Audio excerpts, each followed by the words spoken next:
Second here, I'm gonna. I'll do a long introduction for him, but I'll introduce, if anybody doesn't know Darik yet, he's been with Keller Williams for a couple of years. I don't know specifically how many years, Darik. How many years has it been now? Since 2008, so 12 years. 12 years. Yeah. And this is a very successful agent. He's also focused on his investments in wealth building. And he's been a leader. He's taken bold how many times, Darik? Probably 13 times, 14 times. He's taken bold 13 times. For everybody that always questions if they should take bold again, you should talk to Darik because he's done it that many times, but that's also why he's an exceptional agent. So it's always exciting that I get to talk to him and be able for him to share it to our agents, because Darik is the man. He doesn't know he's the man, but he is the man. Awesome. Well, thanks, Trey. That's a great introduction. So, I'm sorry I'm late. I had a little bit of a mix-up, and I would love to say that I was like doing something extremely impactful, and yet I wasn't. I was like continuing a run-on conversation with another agent. So let's talk about or get into it. So for me, winning the seller, and how I'm going to do this is I'm going to go through our systems and processes that we use to take listings. And I do this pretty much every time I have a listing appointment. And so we'll go from start to finish on that. And then if you guys want to, you can ask me questions. We can go through, and get into details on other things that you'd like to see. So, so like Trey said, I've been an agent here at Keller Williams, Lake Minnetonka for 12 years. Before that, I was at Coldwell Banker for like 7.5 years. So been in the business since 2001. And, everybody starts out this business in a little bit of a different place. I was 2 years out of college and had worked in inside sales in Eden Prairie for C.H. Robinson Company. Liked that, loved the guys I worked with, and had a great, a good thing going. It was a good group of people to work with. And I got into real estate because I wanted to be paid for my own performance, and believe it or not, wanted freedom, wanted control of my own schedule too. And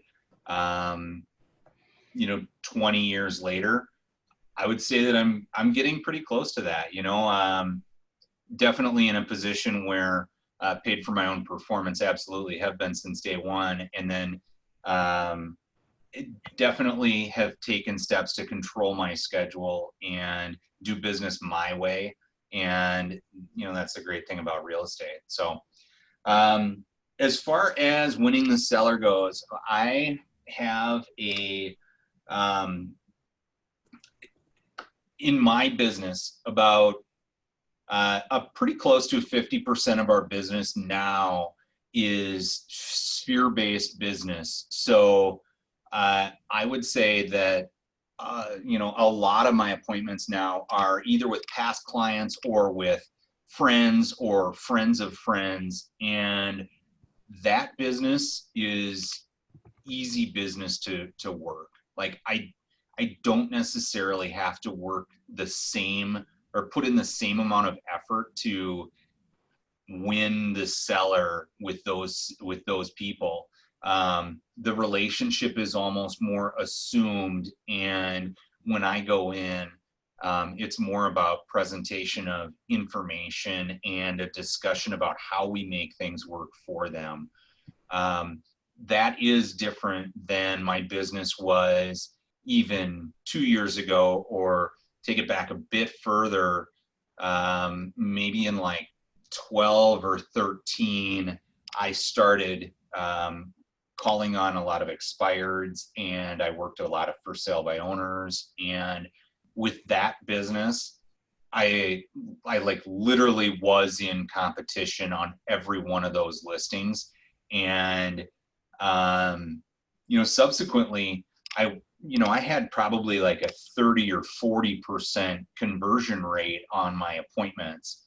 And when I was faced with that type of conversion rate, like, you have to have a lot of appointments to hit your goals. And it's also pretty frustrating to continue to walk into listing appointments and not get the listing.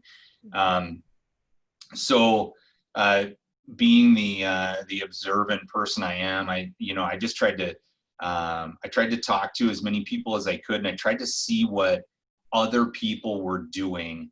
And frankly, I was taking Bold. I was listening to what Bold, or like the Keller Williams way, and the teachings of that, and that has played into the systems that we use now.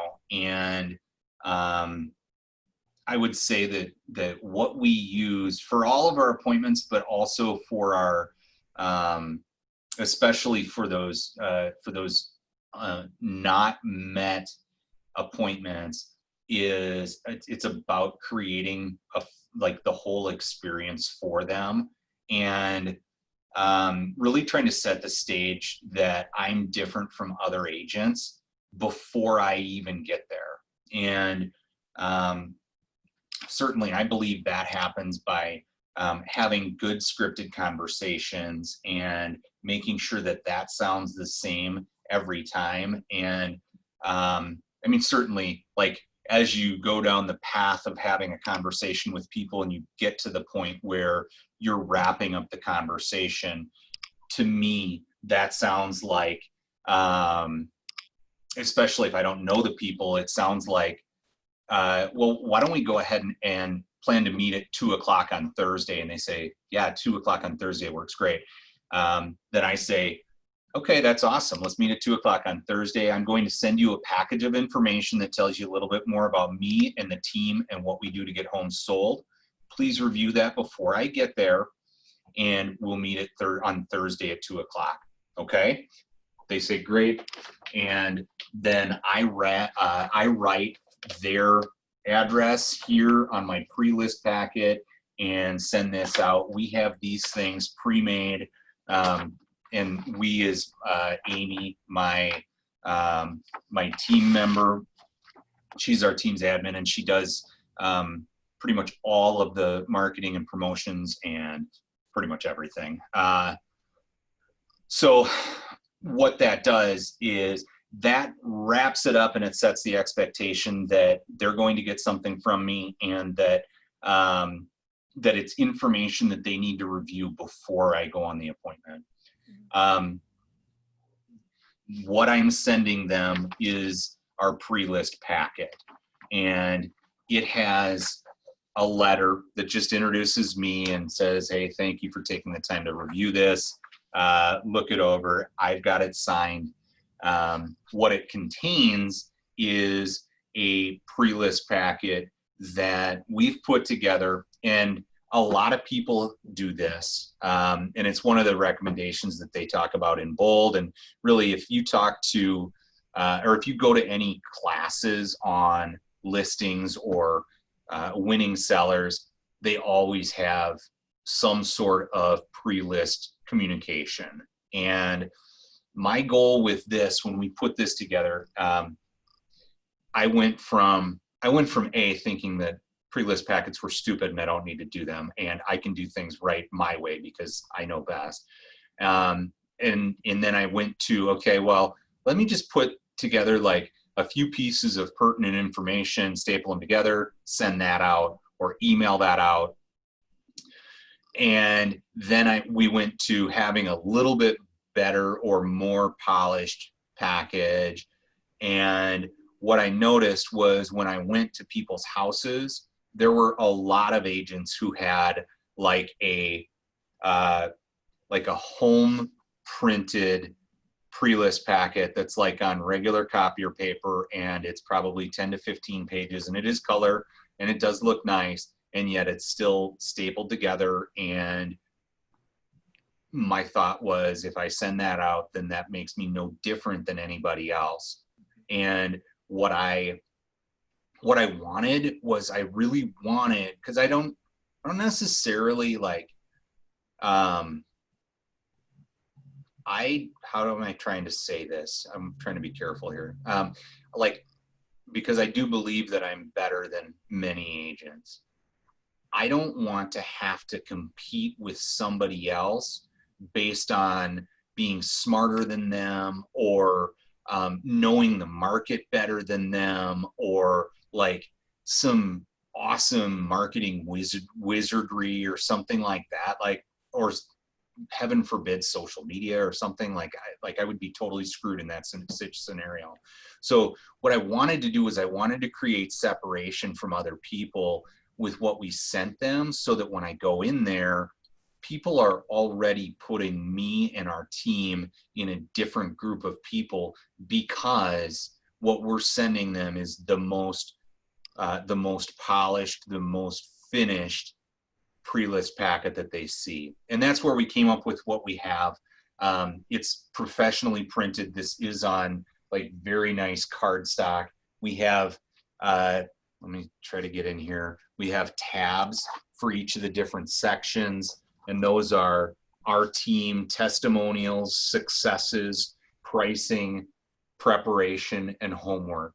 And so in this, and we'll walk through each of these sections, this is our completely finished package. And even when I go out, I don't see, like, I just don't see other people that have this finished of a pre-list package. And I mean, I don't know, I guess it works for me, or at least I think it does, which maybe gives me an advantage. So in the beginning, we've got like an overview. And if you guys wanted this, you can always come and take a look at it in my office, or whatnot. And then we have like an introduction for the team tab, myself and Amy, and then we have Leah in here, and this, gives each of our biographies, testimonials. So then we get right into what my clients say. And Darik? So sorry, go ahead. Could I interrupt for 1 second? Say, Maureen, can you do me a favor?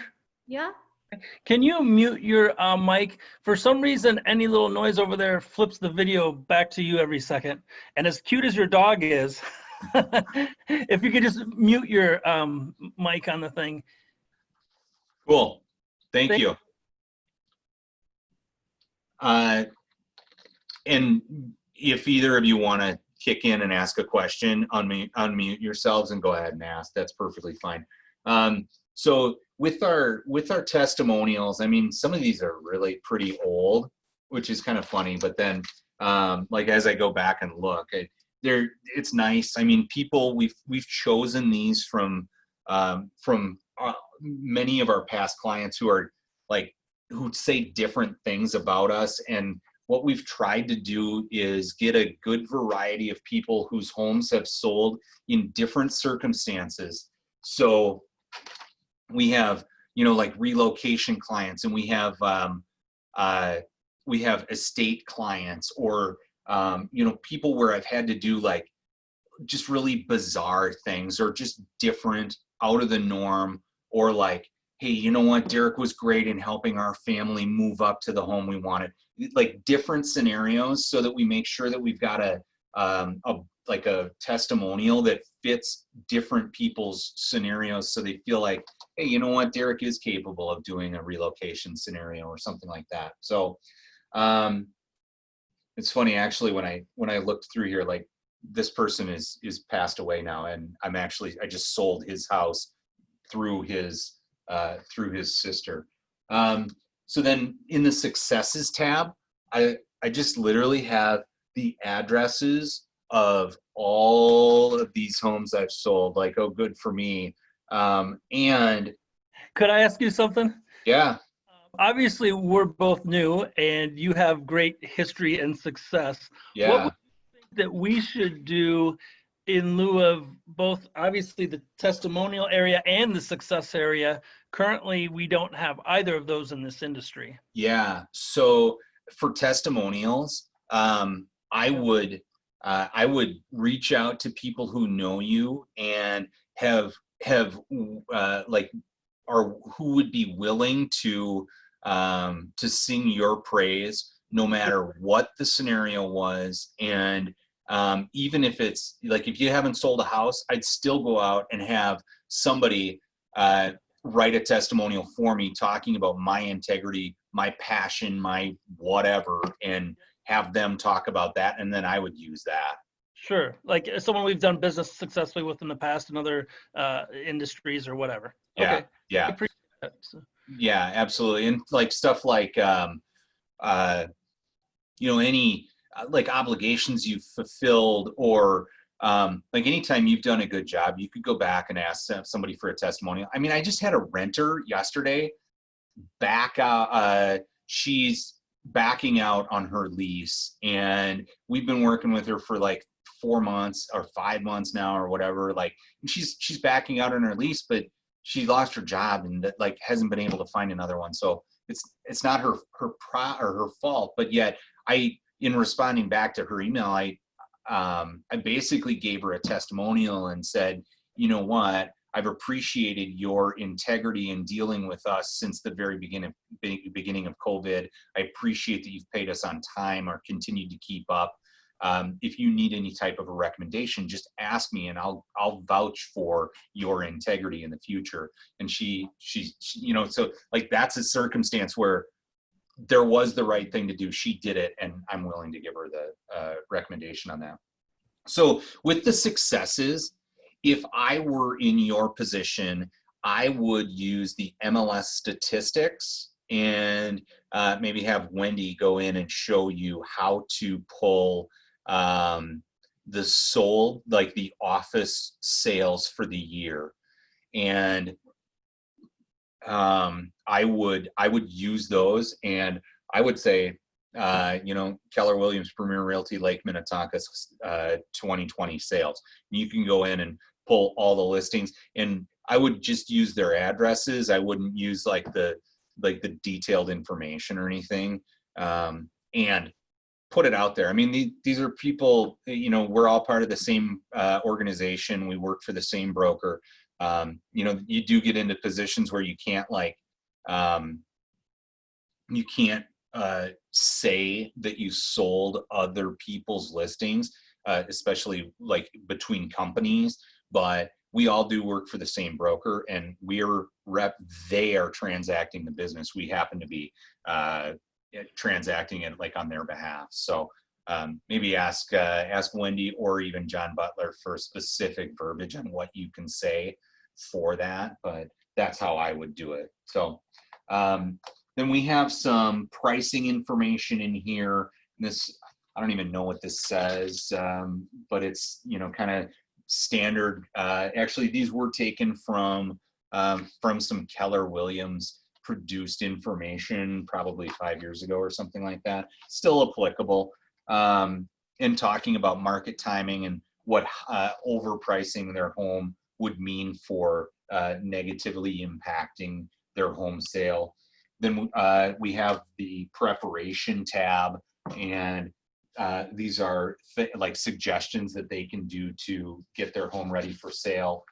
In the homework section, about maybe 10-15% of our clients actually make it this far into the book. All of the C, their disc profile C's, they all make it to this part of the book, but not all of them do. We've got a moving checklist in here, things that they need to do before they move. And then some closing information, about setting some expectations about what closing looks like. And then in the back, we have a seller's disclosure statement back here that they can start filling out and working on before I get to the home. And what this is this is a great indicator. One, who the person is and what their personality says, because if they've filled this out, they are a C personality, which means that they are a rule follower, and they are somebody who wants information, and they're going to think about that, and they need to be their decision is going to be based on logic. Okay. And they'll need statistics. And when I see this filled out, I know I've got the listing. Like, they're ready to list. So all I have to do then is help them choose me, and they will, and then they will transact business with me. So that's the pre-list packet. We've got a nice, I mean, it's got nice quality paper. It's like a cardstock on the back, and it has this pocket with a little spot for my business card. Sorry, I got to get this in camera. And this has been, you know, I wouldn't say that it's why people choose me, and yet I would say that it's something that we put together as a way for people to choose me, or to maybe even eliminate other people before anybody even walks in the door. And I've found that when I'm competing against other agents, that does make a difference. Okay. For my sphere clients, I think that sets up an understanding of the professional relationships, so that I'm not just Darik, who these people work out with at the gym, or, you know, the guy that they know from the golf course or whatever. It's like, this is a professional organization, and we do things a certain way, and that can be the expectation for setting up that relationship. So that's part one. Do you guys have any further questions on that part? Can Yes. So I did not mail it in advance like you did, and I didn't have a professional company like that. I was going to ask you what company you used to create that. But for my first listing, I had all this paperwork. My first listing appointment, I had the CMA and a bunch of stuff like that, how to prep your house. And I even printed out the seller disclosures and everything. And I just bought one of those folders that has the 3 rings in it. And I made like a book, and I brought that, and they were so appreciative to have all that information. And so Completely. I like the idea that you send it beforehand, because I mean, you're going to get the listing more. And what I noticed was we didn't have time to go through all that paperwork during the appointment. I was so nervous about what I was going to say, what I was going to do. And what I found out was they had more to say. I just needed to sit back and listen. Right. They really had so many questions and concerns, and they wanted to talk about their house. And it took a lot of the pressure off me, because I thought I was going to have to say so much when I was there. But I wanted to ask you who you used to create your book. Yeah. So did you know those people before the appointment? No, they reached out to me based on, it's kind of a weird situation. We met on the internet because both of our children have type 1 diabetes. And then they followed my business page when I became an agent. And then they reached out to me on Facebook through a message and said, can you come out and talk to us about selling our house? Awesome. Awesome. So I had never met them until that day. That's great. Yeah. That's really great. So, yeah. So what let's go back to my packet, and maybe I'll answer your question. So part of my packet is we've got them all pre-postage. Like, literally all I do is put the address on, and then I take it down to the post box downstairs and make sure it goes out in that day's mail. With what's been going on with the mail in the last 6-8 months, I have run into some of them not getting there in time, and to me that's a fail. And we have to make sure. So like if I have if today is Wednesday and I set an appointment for Friday, unless I know it's going to be a 1-day turn, which I don't know that I can even guarantee that anywhere now, I will, instead of sending it like this, I will courier it to their house. And I do think the courier it's like, to me, next level of importance, next level of service. And I think it portrays that to them. And like it's like a FedEx envelope. When I get a FedEx envelope, I'm like excited about it, because whatever's in there means something, right? And same thing with a courier. So when I do this, the same thing happens. So our first through fifth generations of pre-list packet was all of like our own stuff, like that we've made on Publisher or PowerPoint maybe, and a lot of that is just pulled from KW Connect maybe, or there's even some Keller Williams Facebook groups that I'm a part of that like people have shared their pre-list packet information there so that you can, and sometimes it's like in Publisher file, so you can literally just go and grab it and download it and then like turn it into your own stuff, like put your name on other people's stuff, which is great. And I like totally subscribe to that idea.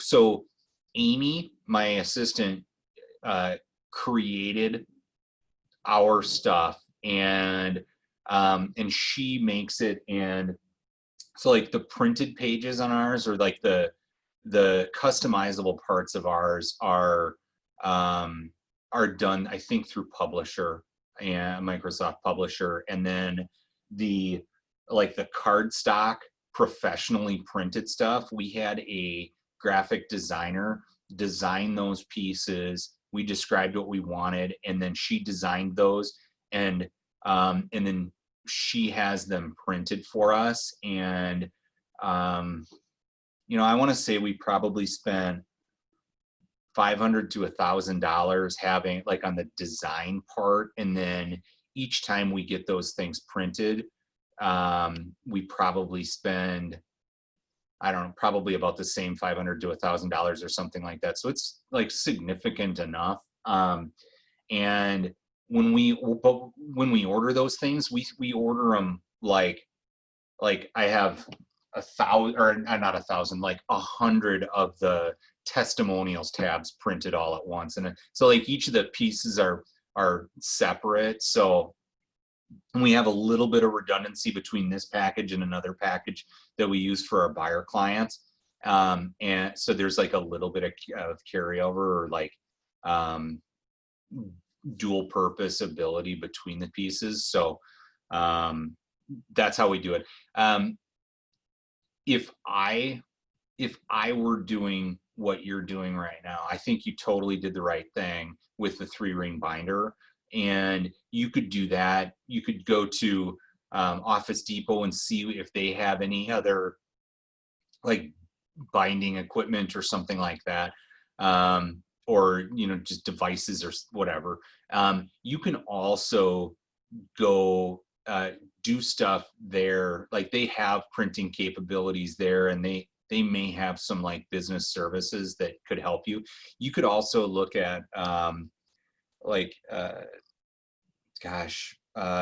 Signs Now in Wayzata, or like there's a sign place over in Plymouth here, like off of Xenium, behind kind of Home Depot area, that they have some printing capabilities too, where you could get like a pretty custom look achieved without spending a ton of money, because as a new agent, I wouldn't spend a couple $1,000s on pre-list packets. I mean, you'll go broke. It just doesn't make sense. So I would do that.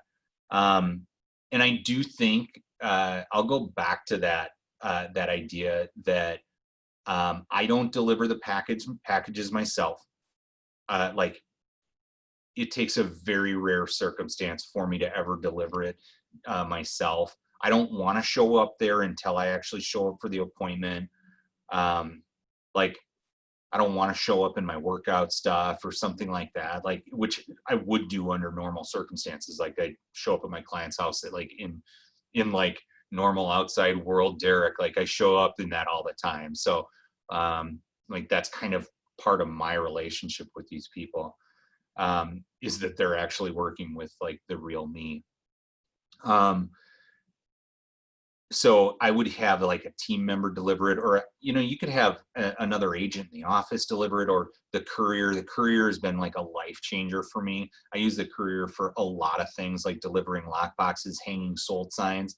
And it costs like $10 to have somebody do it. And at that cost, that is way less than like putting my own time into doing it. So, I've used that as a big thing. So, all right, I think that's it on the pre-list packet. Do you guys have any other questions on that?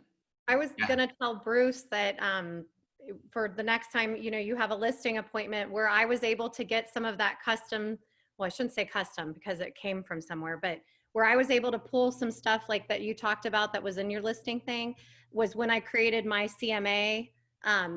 There are a lot of pages that a lot of agents leave out because they think it's, you know, not needed or whatever, but I use that as almost like my listing presentation because it had ideas to get your house cleaned up, ideas to prep your house, why overpricing is bad, all of that. And I put all of that in the booklet. And I was even thinking someday I need to create my own stuff, but it was nice to have, that's already right there on the North Star MLS. Yes. You can pull all of that and create a packet now and then start to kind of customize it for later, I guess. Awesome. Thank you. Mm-hmm. Yeah, and you know that so absolutely. And there's so much information in Matrix, and like within that system, like you could, everything you could ever need for any client is all right there. Like there's just so much in there. And the reason we ended up creating our own was just as a point of differentiation when we're competing against a bunch of other agents. Like a lot of times when I was going on those expired and for sale by owner appointments, I was one of like 5 or 10 agents. And like for me to be the best based on like being smarter or like, you know, more flashy or better looking or like friendlier or whatever, like I don't know, like that's a chance I wasn't willing to take. Like I needed to create some differentiation on something else, and this happened to be it. So for like many of the appointments I go on, I absolutely agree with you. Like you can print that stuff up, you're going to look like a genius, and they wouldn't know any different if it's your own information or, you know, pulled off of Google or, you know, whatever. So absolutely, I would use that and like take it as your own. And in fact, Matrix kind of allows you to basically create, like make it as your own or present it as your own. So, okay. So like we talked about in that pre-list packet, I have like, that's mass produced and I send that to everybody. So it goes out to every appointment I go on, and they, it's information that's like universally applicable. So when I go on an appointment, so after I set my appointment and it's for next week or whatever, I have to look at one here. I'm just opening up one of my real files. So when I go on an appointment, I print out my MLS sheet, and then this is like a previous listing of this house. And then I have the realist report. And this is what you get when you click on the property ID number in MLS. Like, and it should be right next to the picture in MLS. There's the property ID number, and you can click on it and it'll pull up this realist report. And this realist report shows who the owners are. It shows like in-depth property information, assessment information, like city tax assessment for the last couple of years, like more information about the property. It shows like it gives a guess on estimated value and a range that they think it falls into, their confidence score in that automated valuation. It's a little bit like Zillow, except it's accurate or more accurate. And then it shows like previous sale information, and also it also shows like some mortgage information too, which you know, you may or may not end up needing it, but I find it useful to have that when I'm meeting with people, because they'll talk about things, and I will have looked at this, and just by looking at it, I will remember some things like, you know what, they looks like they bought it. So they bought it for $100,000 less than what I think it's probably worth now. So they probably have some good equity. Looks like there isn't a mortgage beyond their original mortgage. So if they've had a $160,000 mortgage for 10 years, that means they've probably, you know, what, paid down a third of it. So maybe they owe 110 or 120 or something like that. Like just some information like that that I think ends up being important. So I take that printout and I give it to Amy, and she's in the office next door to me. Or now I like scan that stuff and email it to her, and she creates a listing file. And we do still use paper files. And in the listing file itself, there is the actual previous MLS listing information. She pre-prints all the documents for me with the appropriate parties' names already on them, all the address stuff already on them. We don't date any of the documents because we don't know like when we're actually going to sign them or like when we actually transact them.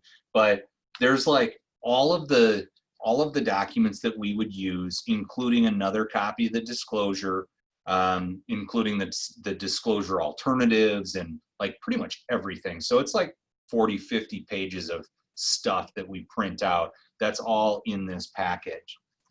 In the next tab, we pull information from, this is the market report from MPLSrealtor.com. So the Minneapolis Area Association of Realtors, they have like these monthly market reports for all of the cities within the metro area. And I print this, or she prints this out, puts it in there. Depending on where the home is, I will look at this or I may not look at it, just depending on where it is. But I like having this in here just in case I need it when I'm meeting with the people.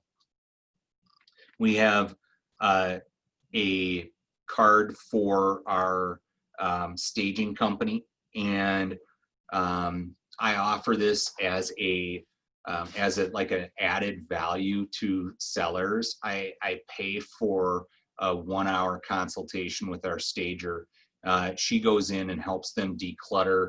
And we call it a resale consultation. And she basically comes in and I'll call her like the bad cop, but she comes in and tells them what they need to get rid of in order to sell, or the things that they can do to help their home sell faster and for more money. I don't touch any of that myself. Like I don't get involved in that. I just tell them, you know what, like I'm gonna have Dusty come in. She's a designer. She knows what she's talking about. Like you don't want my advice on that because I'm definitely not the expert in that field. So then I also have this thing that is complete marketing plan for selling your property. Excuse me. I never pull this out. I do not use it unless somebody asks me and is like digging for more information about what I'm actually going to do to sell their property. Like I only come to this as a last resort if I'm like trying to keep my head above water in the appointment. And this is like item by item, the things that we do to get homes sold. Sign in yard, fully available on MLS.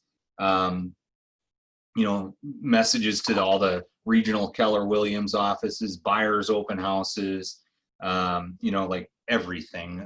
Spending a week as a featured listing on my website, which we don't actually even do because they don't even last a week. But this is in here in case I need talking points and in case they're grilling me on what I'm going to do. And I will get into what I talk about.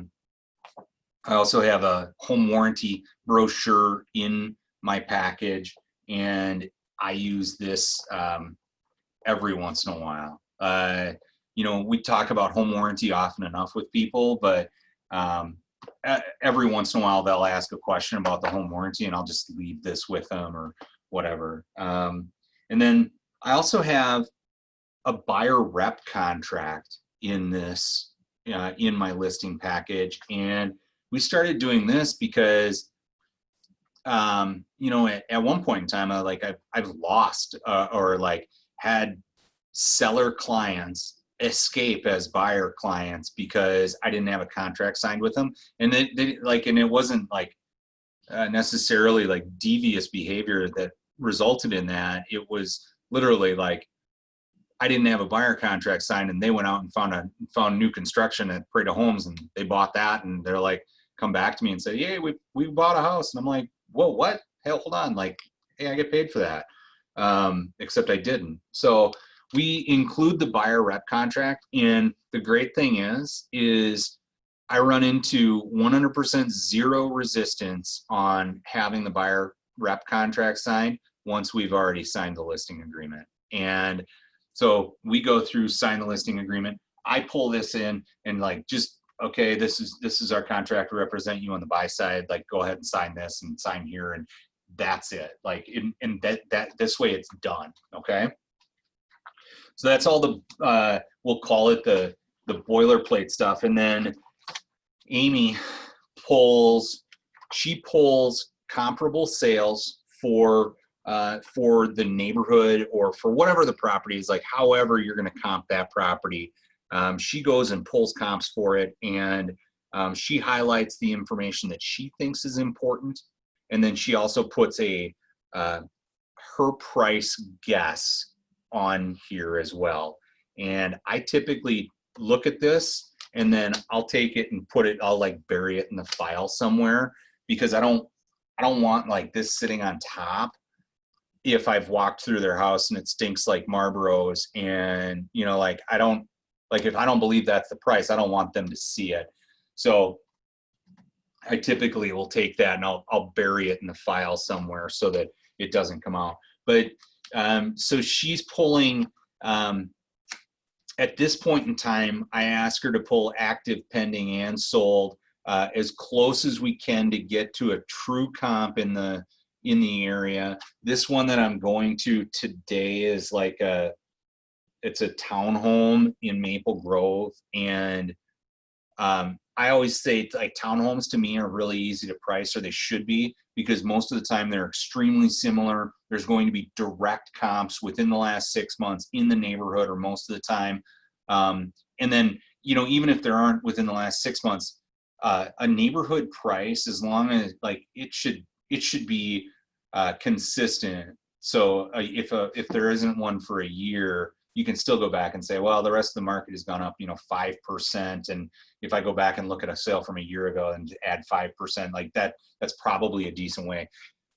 So anyway, when I go to any property, she pulls the comps, but I've looked at it enough to know, or to have an understanding of what I think the range is. And when I say the range, that should be like, if it's complete crap, what that price is, and if it's the best example of what that home can be in that area, I know what that price is. And so whatever that range is, like I go in knowing that range, and then I want, when I walk through the home, I'm making my decision on what I think the price should be. And Amy said she thinks this one's 230-ish, and I kind of agree. I mean, it might have some funkiness to it, but there also haven't been a whole ton of sales, excuse me, that are like that. So, and I know like the kitchen is really nicely updated in this one I'm going to, so it's probably going to be 225 or 230. And honestly, like in today's market, I'm not even, I'm not like proposing or acting like I'm some sort of a pricing expert, because and I would say any agent that is acting like a pricing expert is like, they're kind of full of it, because I don't think any of us really truly understand like what the desperation is of the next buyer who's going to walk in and want to buy that home. So like in pricing the home, I want to price it at a place that I think is reasonable, that will generate the activity to generate hopefully multiple offers. So that's how I go into the listing appointment. Okay. Any questions on that portion of this? Okay. So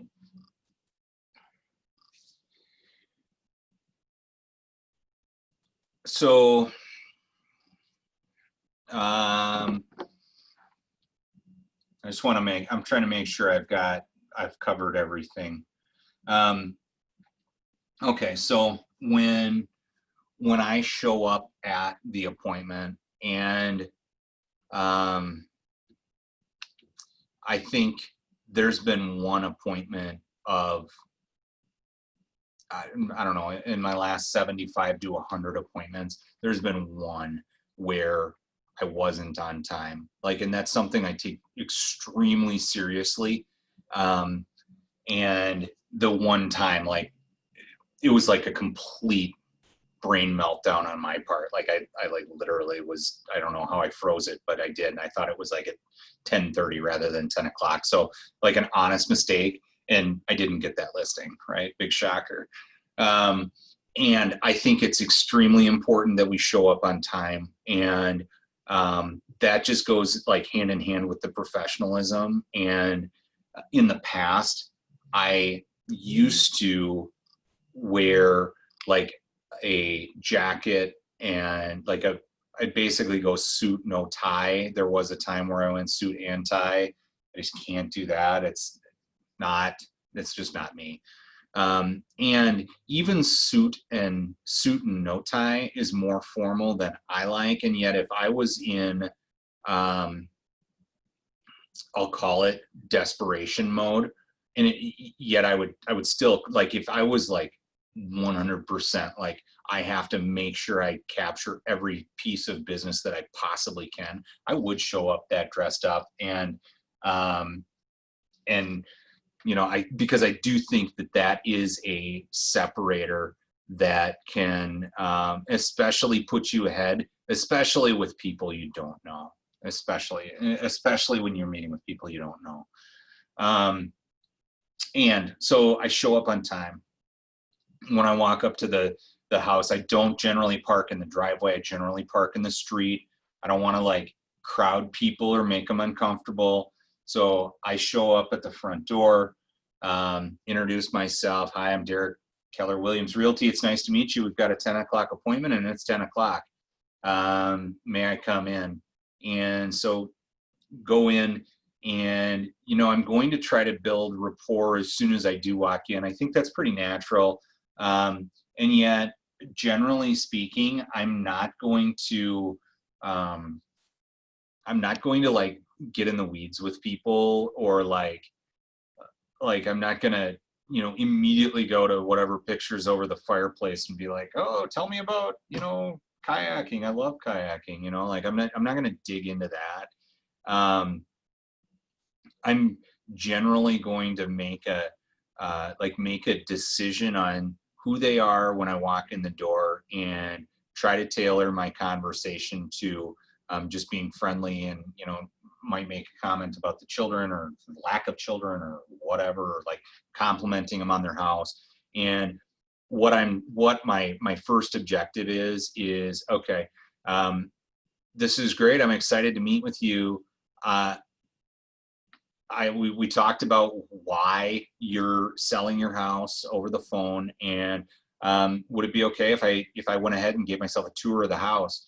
And I would love to tour myself around the house. A lot of times they like to lead you around and show you the house. I like to go on my own if it's at all possible. And I like to do that just because I can get through the house in like 3 minutes. And I don't need to know that that they've replaced the bedroom carpet 4 times. Like, it just doesn't matter. Like, it is what it is.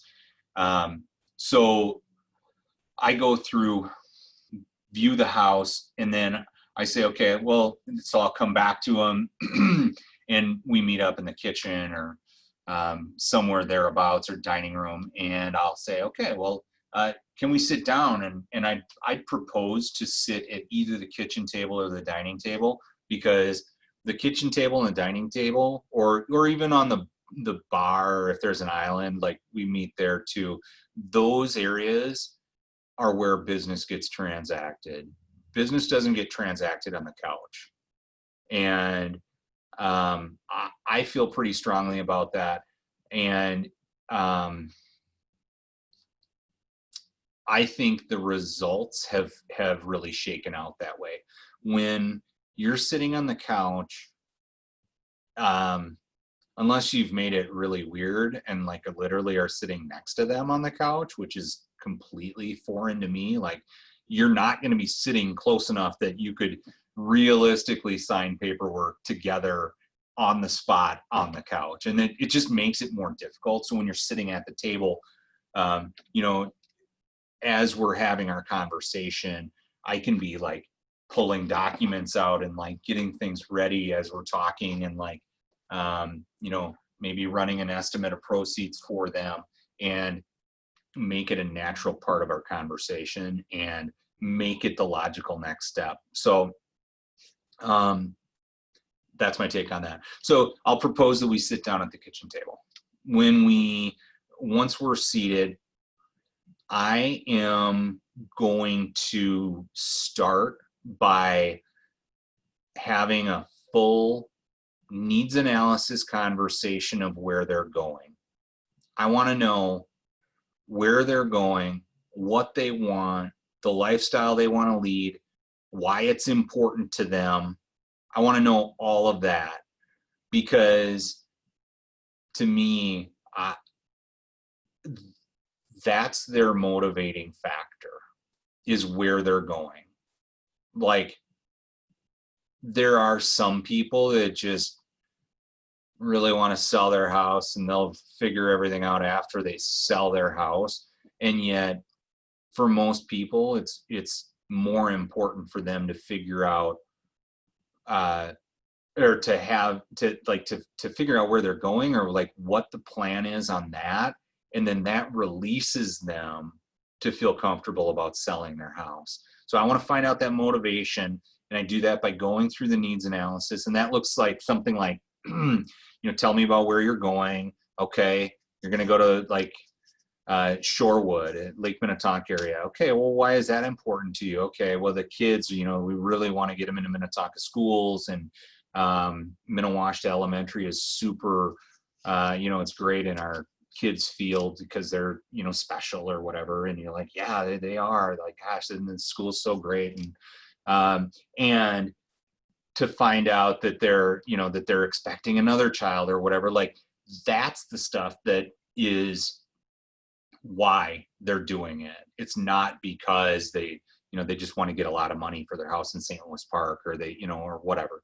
So that's the information that I try to get out of them. And when I'm having that conversation, I'm writing what I perceive to be the important details of that conversation. I'm writing those down as we're talking about them, because A, if I'm setting up a search for them, I need to know that stuff, but B, I need to go back to it, because those are the things that I go back to when we get an offer and then the buyer wants to back out because they need $10,000 or something on their inspection, or, this stuff. Like, I need to go back to pieces of information, like back to their motivation multiple times during the transaction.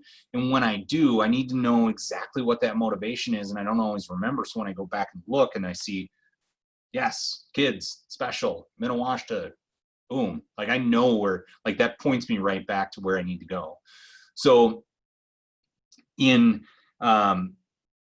once I have that information, and then we'll talk about their house that they're selling. And I'm going to structure my conversation around what they think the value is of their house, because I want to know what their thoughts are on it.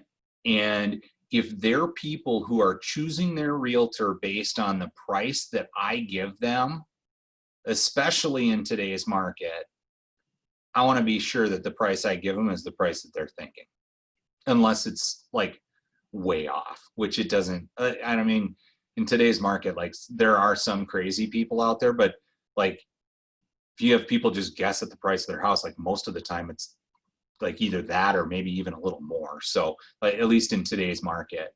And unless their price is like super, super outlandish, I would be okay taking an overpriced listing right now with the expectation that I will be able to get them to reduce it so that we do get to a reasonable point. So I'm like, in a way, I'm playing a little bit of defense in that I'm trying not to lose the listing based on price right now. Okay. So when I go into that, then I'm also trying, so I want to find out what their price is. Sorry, I got to stay focused. I'm trying to find out what their price is. And if a lot of times, so I'll say something like, so a lot of times when I go on appointments with sellers, they have a good idea of what their home is worth, or what it could be worth in today's market. It's telling me, what do you think your home is worth in today's market? And they'll say, yeah, you know what, I saw this one sold at this and that one sold at that, and we think X. Okay, great. That happens sometimes. Sometimes people say, well, that's why we had you over. And I'll say, okay, great. And then I'll say, what I like to do in this circumstance is I like to write down my number, and I'm going to write it down right here. And so I'll go into my paperwork and I'll hide what I'm doing. I'll like go to the next sheet of paper and I'll write down what I think their home, or like I'll write down the range of what I think their home is worth. And I'm, like, been doing this long enough, I should be able to like guess and get into a pretty decent chance of hitting the right area. So I'll write it down and keep it covered up, and then I'll say, okay, so I just wrote it down. Now you tell me what you think it's worth, and then I'll share my number with you. And I want to do that because I want to get your honest opinion of what you truly think it's worth. And then I'm just going to show you what I truly think it's worth. That way we can find out if we're on the same page or not. And most of the time when I do that with people, they do appreciate that. They like don't see it like I'm playing some dorky game or something like that. They like actually buy into doing it that way, because I just want to get an idea of what actually is in their head. And so when they share it with me, then I'll go back and say, well, yeah, look, I said 350 to 375, and it seemed like that seems like the right range. And if they had said, 369.9, like, I think that's a great price. It falls into my range. Maybe it's not at the very, very top end of what it could be. And at that price, you're going to get a bunch of activity, and, I'll go from there. So that's a tactic of mine, because I want them to tell me what they think. Okay. It also prevents me from having to play a bunch of defense and like covering or like backtracking stuff I've already said, and like digging myself out of a hole that I've created because I said, okay, well, I think it's 325. And lo and behold, they think it's worth 50 grand more. Like, that's a little bit harder for me to dance around. And yet if it's like an honest thing, I can speak to it. And yet if I know where it is, and if they've told me first, then I don't have to like go backward and re-explain, or like unsay some stuff that I've already said. Like I can structure the conversation differently. So if that's the case and they said, okay, well, we think it's worth 375 and I've written down 325, I'll say, okay, so I wrote down 325 and here's why. And I'll speak to what I believe, and then I'll let them respond and see if there's if there's like a reason why they said 375, if like if there's like specific evidence that they've used that that could be. So then once I do that, I'll typically go through a couple of the comps, and like for this townhome in Maple Grove, I've got like 10 comps here. Amy typically, she sends me with like a lot of them a lot of the time. And you know, for this one, do I need comps at 215 and 224 and 225 and 227 and 228? Like, no, I don't. I've got them now though. And when I go in though, as I like after I've seen their home, I'll go through and like just glance at the comps, and if I see something that looks pretty applicable, then I'll pull it out and we'll talk to them about it. At the very most, on most houses that I go to, at the very most, we'll talk about 3 comps at the very, very most. I mean, I'm not like a super analytical person when it comes to this stuff. Like, I kind of just believe in my ability to read the market, and I'm going to like take my interpretation and share it with them. And then if they continue to press and continue to want to see more information, I'll like offer to either give these to them or offer to send them to them in an email so they can like completely nerd out and make a spreadsheet and do all that. And then that actually speaks to your point, Maureen.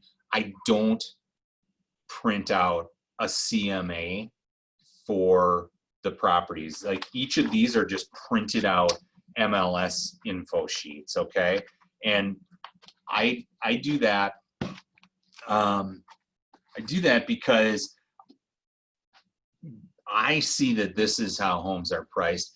The CMA is an awesome tool for like a comparison and for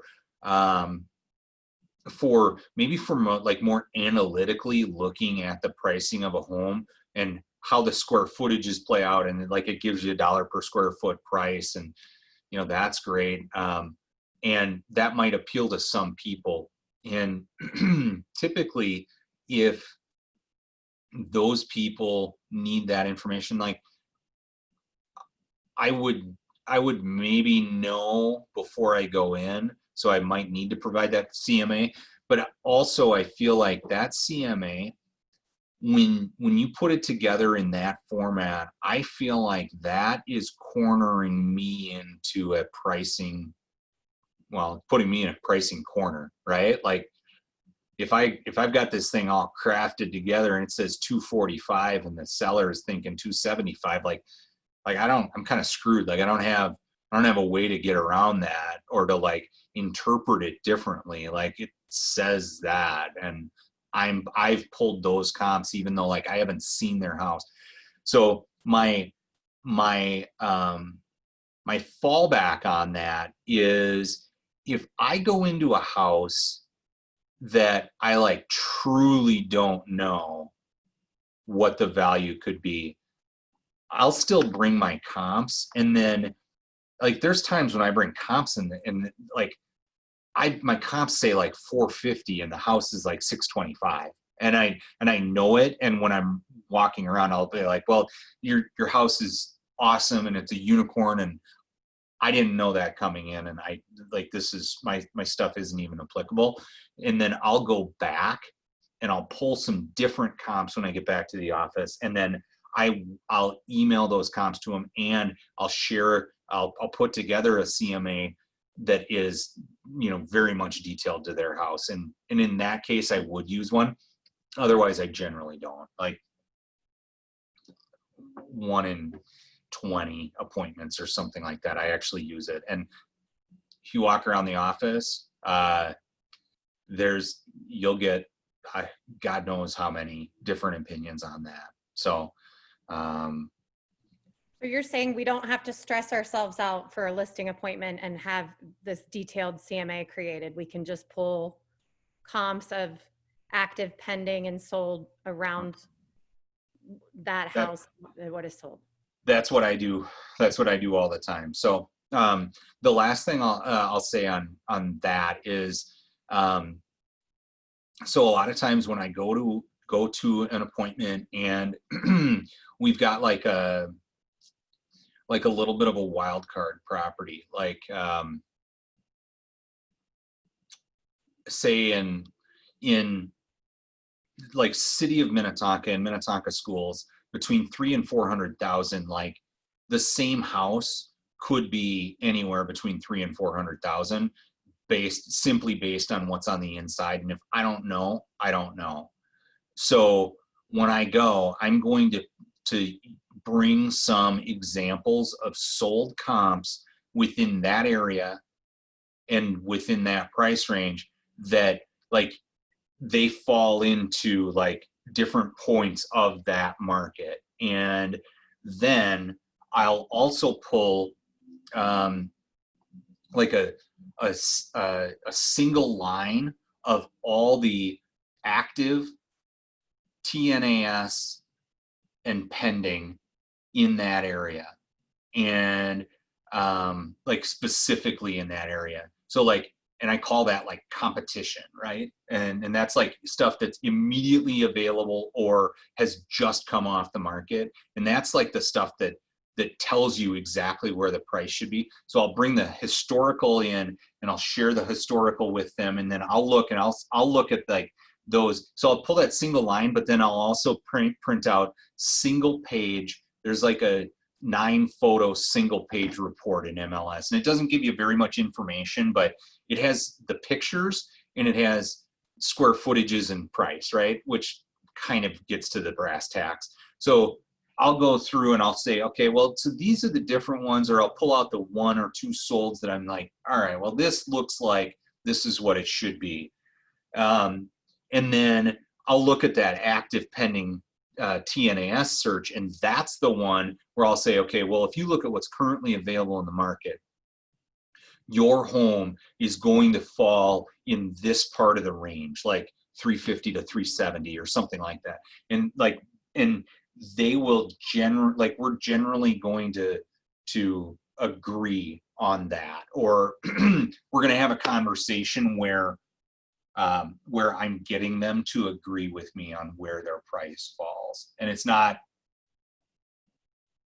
I shouldn't have said it the way I did, but it's like I want them to tell me where they think their price falls using actual like comparable home data. And when they do that, then I can speak to what I think and how I think we should price it based on that. And I say that because, again, I want them to tell me what they really truly think, because then I can go back and we can base our sale price based on that and interpreting what I see in the market too. And I'm not going to let somebody like massively overprice their house if I don't believe it. And yet I want to know so that we can tailor our conversation to that. Something that I think of with that is like, I have somebody that we think it's going to be a 350 sale, and they say, well, yeah, but the market's so crazy. I just want to try 375. And I'll say, okay, I get that. And, there isn't any information that says that your home should sell for 375. And yet I don't know what's possible in the market, because the market continues to surprise all of us. And I'll say, well, if you want to get to that 375, we can put it on the market at 375 and get some showings. And then maybe you end up selling at 365 because of it. and it takes 2 weeks to get there, and they negotiate you down, and maybe you end up paying some seller pays or something like that. Or we could price it at 360 and have multiple offers, have it sold in 4 days, sell over list price, and in that scenario, you end up with all the power in the relationship. And they say, okay, so end up at the same price, different ways of getting there. And some people will choose that they want the 375 price, and that's fine. I just want a chance to have given them my opinion without insulting them along the way, or like directly confronting them. Like throughout all of that, I kind of just want to be their friend through that kind of conversation. Yeah, Maureen. So how do you deal with at a listing appointment when somebody's bottom line, they need to make X amount on the house in order to afford the dangling carrot, the motivation for the next house? And so, you might get in a conversation about pricing it correctly, but then when you're looking at the estimate of proceeds sheet, they start going, oh, wow, you get a lot of commission, and and then you still explain, well, the brokerage gets X amount and blah, blah, blah, but they're still seeing on that sheet thousands of dollars that they need for a down payment on their next house. And they're seeing that it goes to you, and you're having to explain it. And then they're going to want to say, well, can we just do, 5.5% instead of 6? And and I kind of made a decision, even though I'm starting off, that I'm not going to negotiate that I'll walk away first, because I don't want to get into the habit of negotiating down my commission and then everybody expects it in my sphere. Everybody, like all the hockey families in my sphere, say, well, you gave so-and-so a deal and so-and-so, like, I'm just not going to do that. And I don't know if that's the wrong way to go. Right. Right. Okay. So I do, I separate, first of all, I separate myself away from what the value of the house is. And I tell people the market's going to determine what the value of your house is. Like, it is going to sell at market price. It's my job to get it out there, get it the exposure it needs, and to make sure that we give everybody an opportunity to see it. And they understand that. When it comes to the fees, and I've run into less people who have a problem with netting enough to get into their next property. Like, that's been, like, it hasn't been a thing for me a lot of the time, just because the values of the houses are kind of, well, they are absurd, right? And they're like just high right now, and people are getting like plenty of money, and it's like not a thing. And yet sometimes, like, I've got this one guy, he's just bound and determined to freaking kick me around, and solely based on commission, right? Like, all right, great. And for him, it's not about what he's getting, it's about paying too much. And I continue to go back to him about what he's getting, and if he hires frickin' Eagle Realty or whoever the discount brokerage is, or Redfin or whatever, like, when he hires them, I think his house is going to sell for less, because they're not using the system that I've created that I believe gets him more money. And by the way, my sellers have been selling in multiple offers over list price. Our average list price to sold price on the year is like, we're at 102% of list price when we sell. All right. Like, and I'm justifying the price based on that. So and a lot of that is scripting too, because when somebody's willing to sell these people's house for 4%, and I'll say, well, okay, the commission that they're paying out to the agent who brings the buyer is 2.7%. And do you really think it's possible for them to put as much time and money into marketing your home for 1.3% as it is for me to do the same with 3.3%. And I said, not all of that is profit. We are doing things differently. I guarantee that. And they'll say, okay, yeah, I can appreciate that. And then I'll also say, you know, for that person, if they're willing to give up 60% of their own money right now in a negotiation, how much of your money do you think they're going to be willing to give up when you start negotiating on the contract? And I'll just shut up and let them digest that, and then tell me what they think of that. And like with the guy I was just talking about, and I was speaking specifically about Redfin with this guy, and you know, like I wouldn't bash another broker and directly, right? And yet I'm going to take my shots at discount brokers because I feel like the level of service that they're providing is not going to be the same. And especially with this guy that I'm working on with, like, it just doesn't make sense because he's got a special property, and a special property doesn't sell for more with less exposure. Like, you're going to need a lot of exposure for this property. And when we talk about it though, that's the conversation I'm having. And I want to make sure that the seller understands that the agent is doing themselves a disservice by doing that. And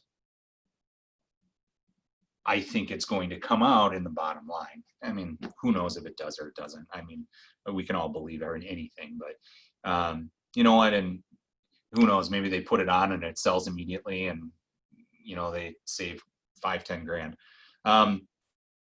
I would say it doesn't necessarily do me any favors, because I drive a white Porsche, and when I show up in the driveway, or when I show up at their house, and you know, fancy car and that, like, that doesn't necessarily speak to a tremendous value for them as a seller, to the right person, I would say. Like, that doesn't necessarily say that they're shopping at the Walmart of realtors. And when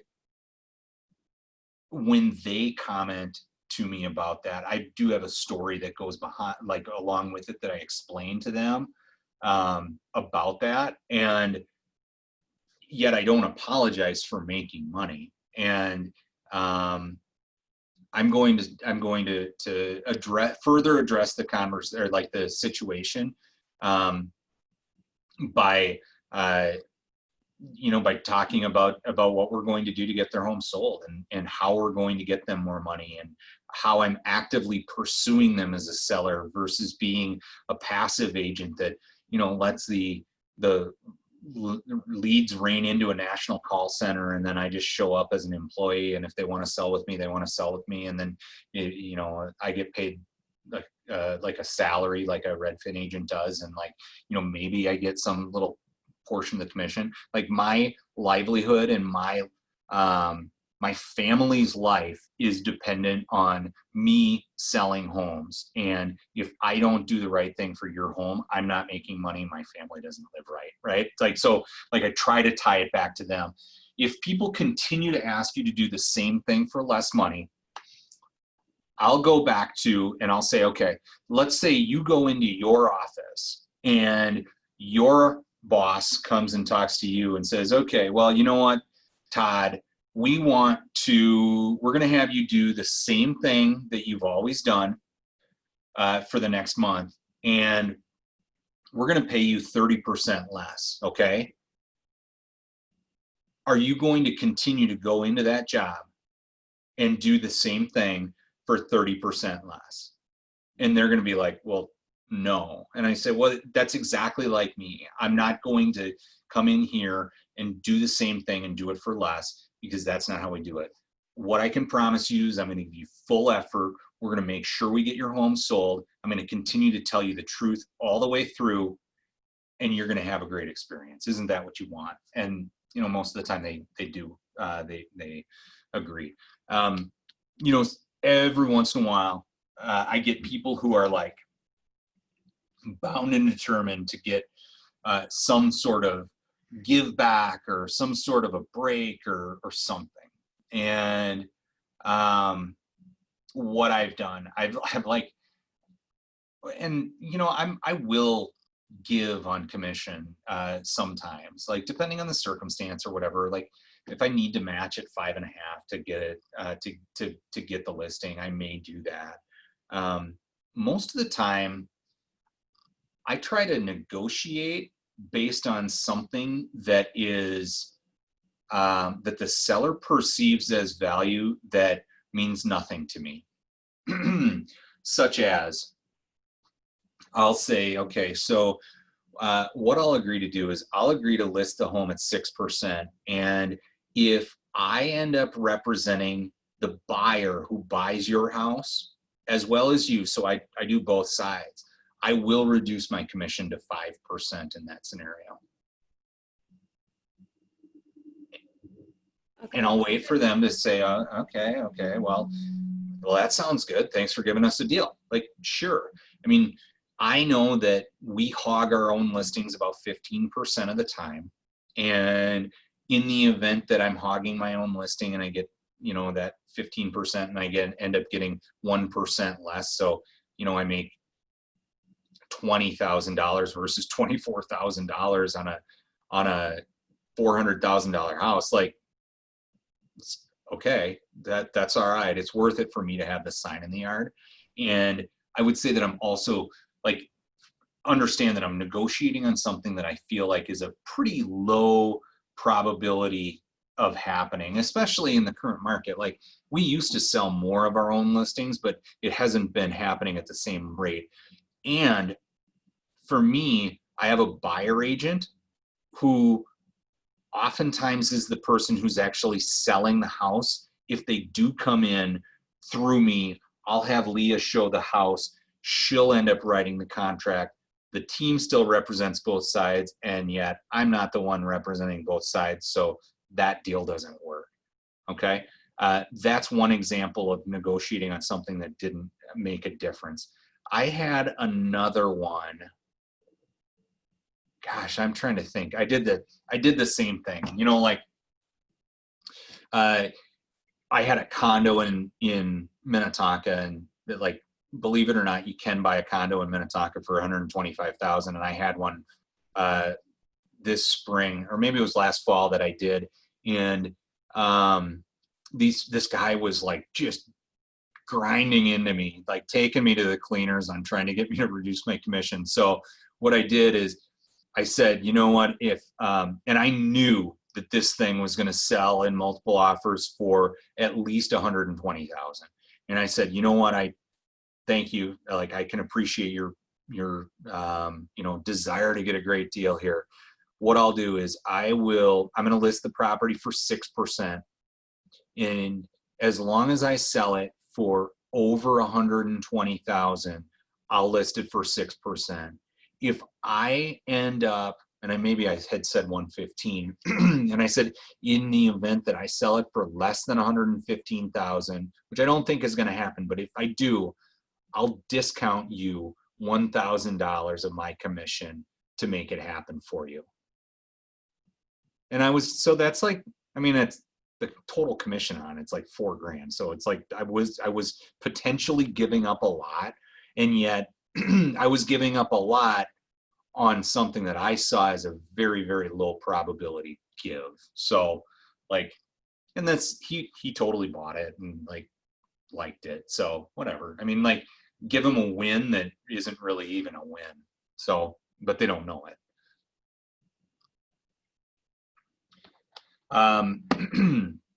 Okay, so what's next?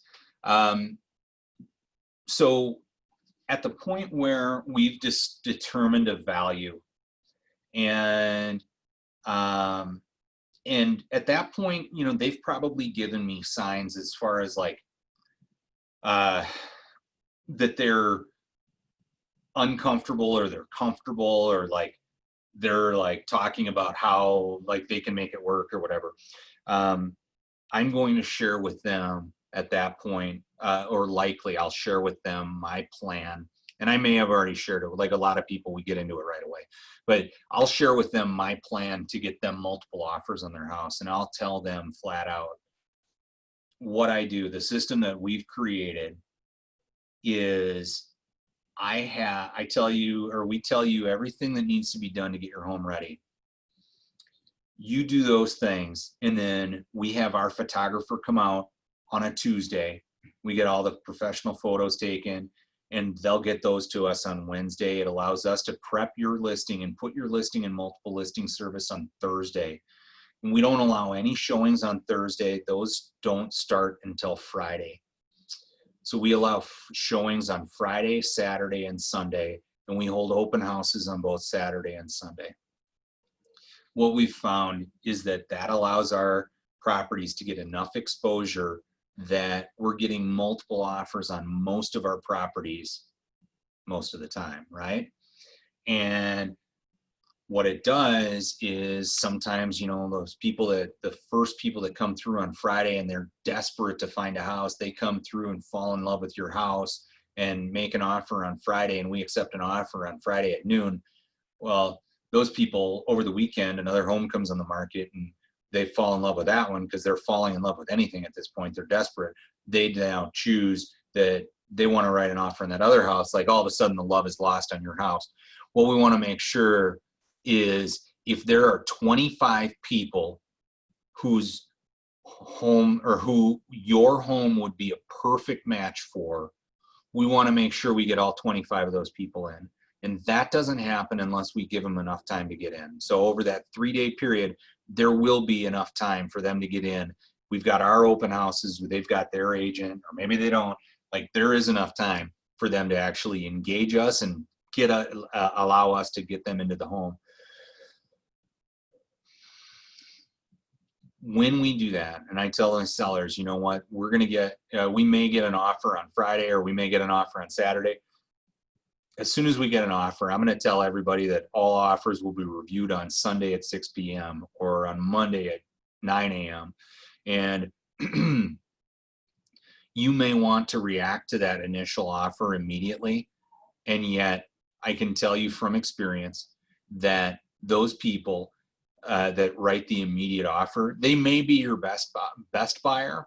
And those people are the people who are most likely operating on a position of like extreme passion. And when they're making that big of an emotional decision, they may be acting too quickly for their own good. And we want to make sure we get everybody through, because we don't want, like, what, you know, I mean, a deal can fall through with any buyer. We just want to make sure that when your home is at its absolute peak desirability, which is in those first 3 days, we want to make sure everybody sees it. So after we accept an offer, we likely are going to have a backup offer, and then, you know, probably have a backup to the backup. And it also gives me some chances to talk to some of the other agents to make sure that you're getting the offer for the highest amount of money on a timeline that works for you, hopefully with some negotiating power that works for us.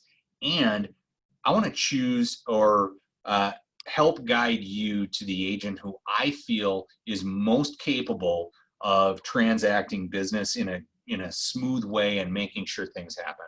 Like, does that make sense to you? And they're like, oh yeah, that makes awesome sense. Like, that sounds good. Okay, great. It sounds like we're a good fit to work together. Would you like to go forward with us?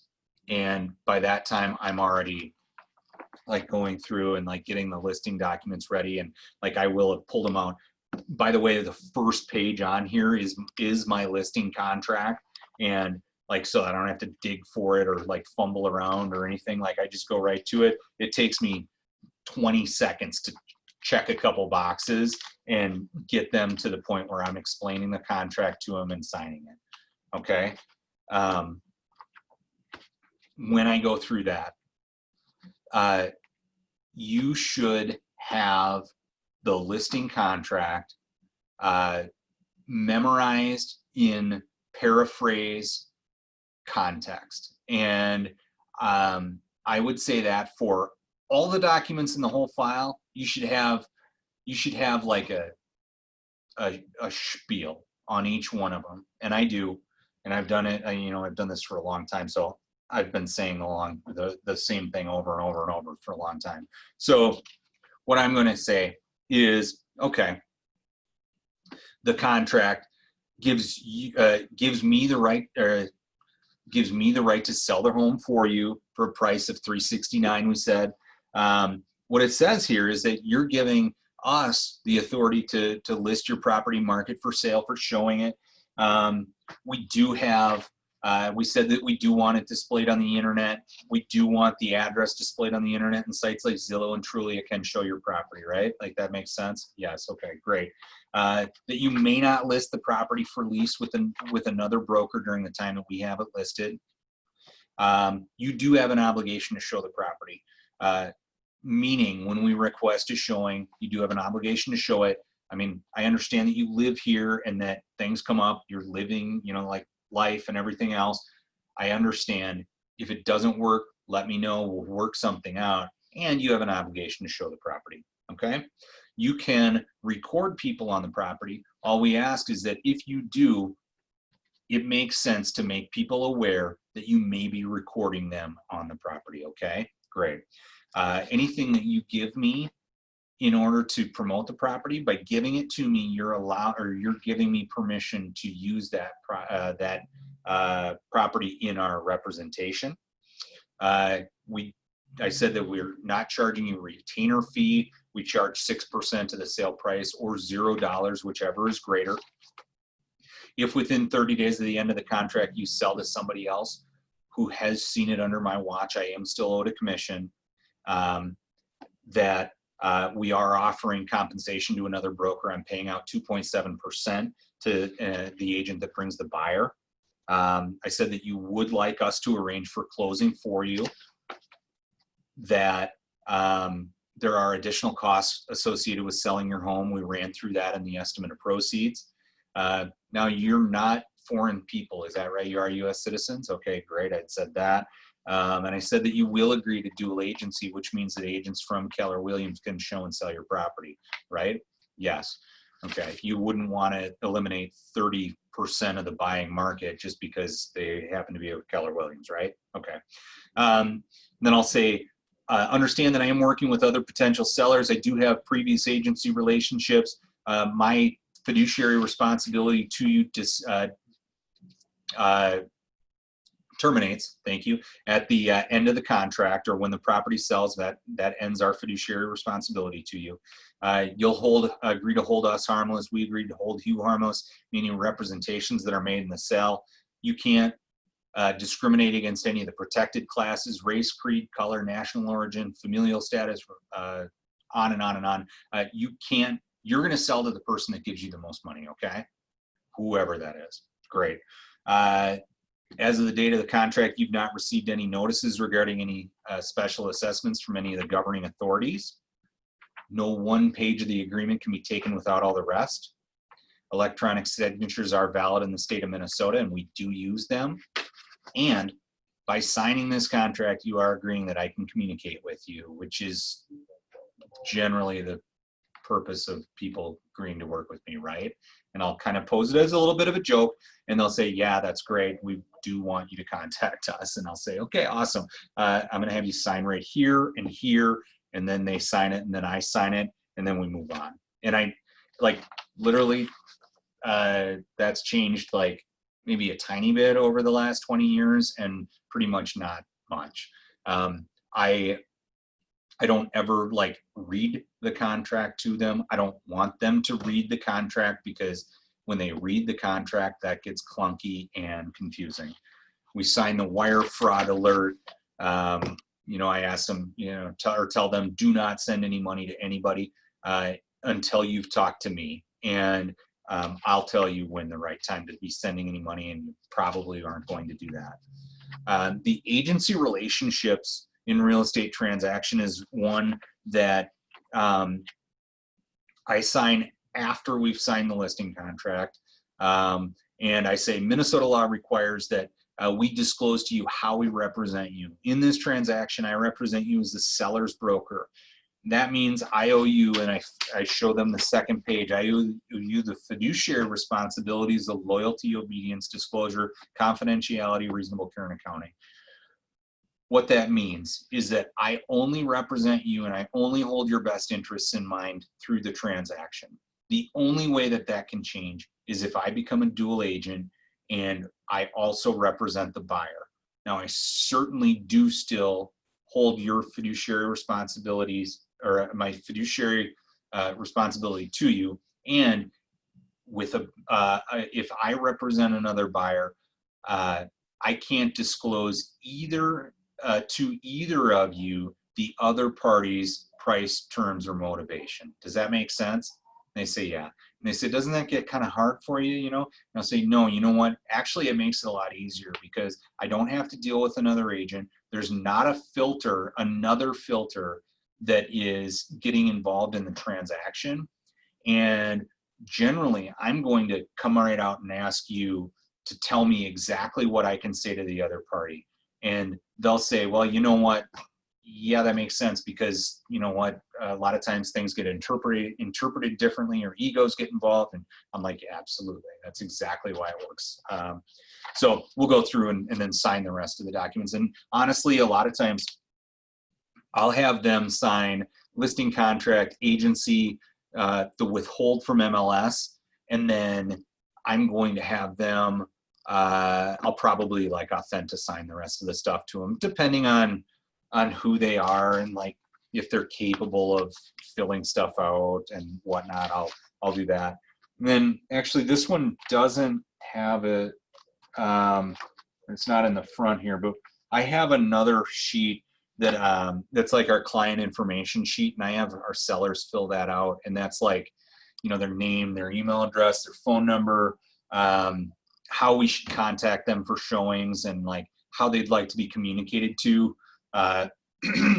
as well as like their hours of operation. Don't call me before 8 a.m. Don't call me after 8 p.m. or 10 p.m. or whatever. Like, just so I know. And I tell them, you know, like, you know, most of the time I'm going to call between 9 and 5 or 8 and 5. And when it comes down to negotiating a contract or something like that, that's when I'll call like very first thing in the morning or later in the evening if there's stuff like that going on. So generally I just try to set that expectation with them that that's going to be the case. So, so that's how I handle that part of the appointment. Depending on the listing appointment I'm going on or my relationship with them, I may walk into the listing appointment with a lockbox as well. And I started doing that a long time ago. I think it actually scares the crap out of some people. Like the little old ladies, like the lockbox is like I might as well bring in like a sword. Like they're just like completely petrified of that lockbox. But a lot of times people appreciate that, like I'm there to list the property, fully prepared to transact business right now. And so I do bring it in fairly often, or if I feel like there's a high likelihood that we're going to agree to work together, I will bring that in with me. And I ask them for the key right there. We put it in the lockbox, and I like hang the lockbox on my way out of the house. So the last thing I'd say, after we've signed the documents and had a successful listing appointment, I will, I'm going to like set the expectation for the next steps. And a lot of times that's our paying for our stager to come through. And our stager, so I didn't necessarily hit on that. I have a stager who I bulk buy staging consultations, pre-sale consultations with. And so I think I buy like 6 of them for $1,000 or something like that. And so I pay for that. And then so I send them out, they meet with the seller and give them a 1-hour consultation.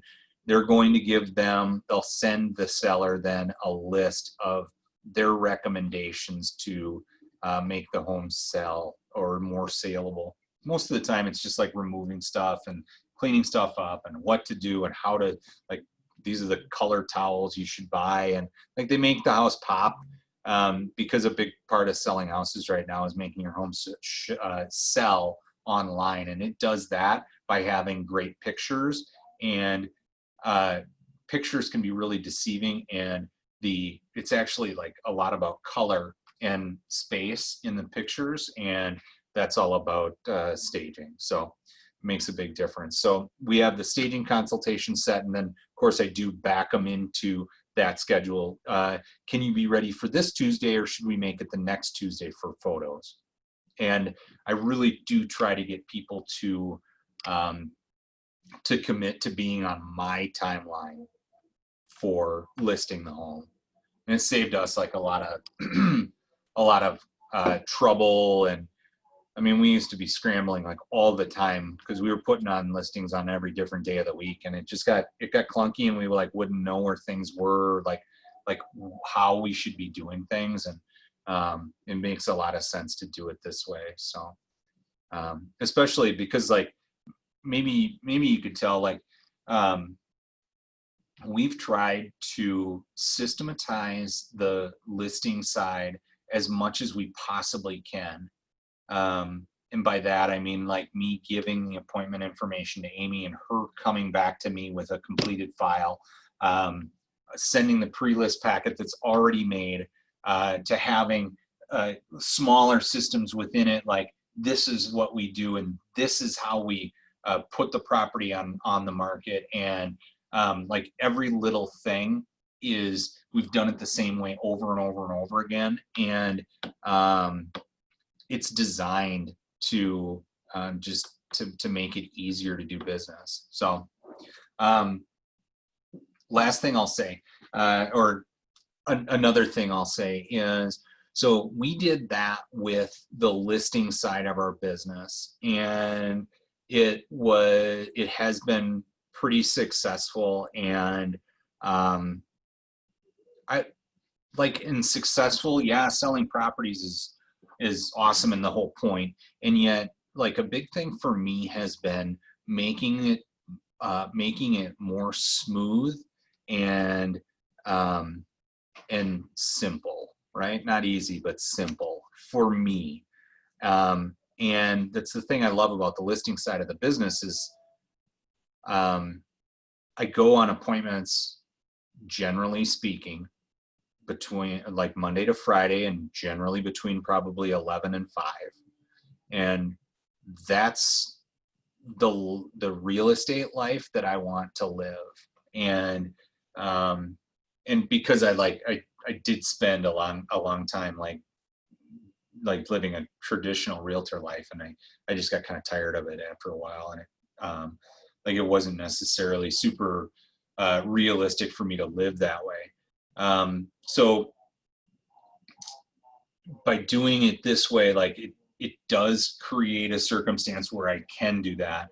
And then by putting them on the market, like it, in the way that we do, I may be fielding calls or emails on Saturday and Sunday, but I don't do any of the rest of the stuff on the weekend. And like I said, we use the courier to send packages or like to send out the lockbox if that's what needs to be done, or send out the marketing materials, or whatever. Like, we've systematized that so that I'm not involved anymore. And what it's created here is it's created a circumstance where I do sometimes list properties without ever going in them. And we have a Zoom conversation just like we are here. But it's more set up so that I have the one in-person consultation, and then I don't go back to the house again. And that's created like a big lifestyle step for me. So which is like the whole point. Like, I'm trying to work smarter as much as I can rather than harder, because It's just way more time efficient and allows me to do other things. Okay, so hold on just one second.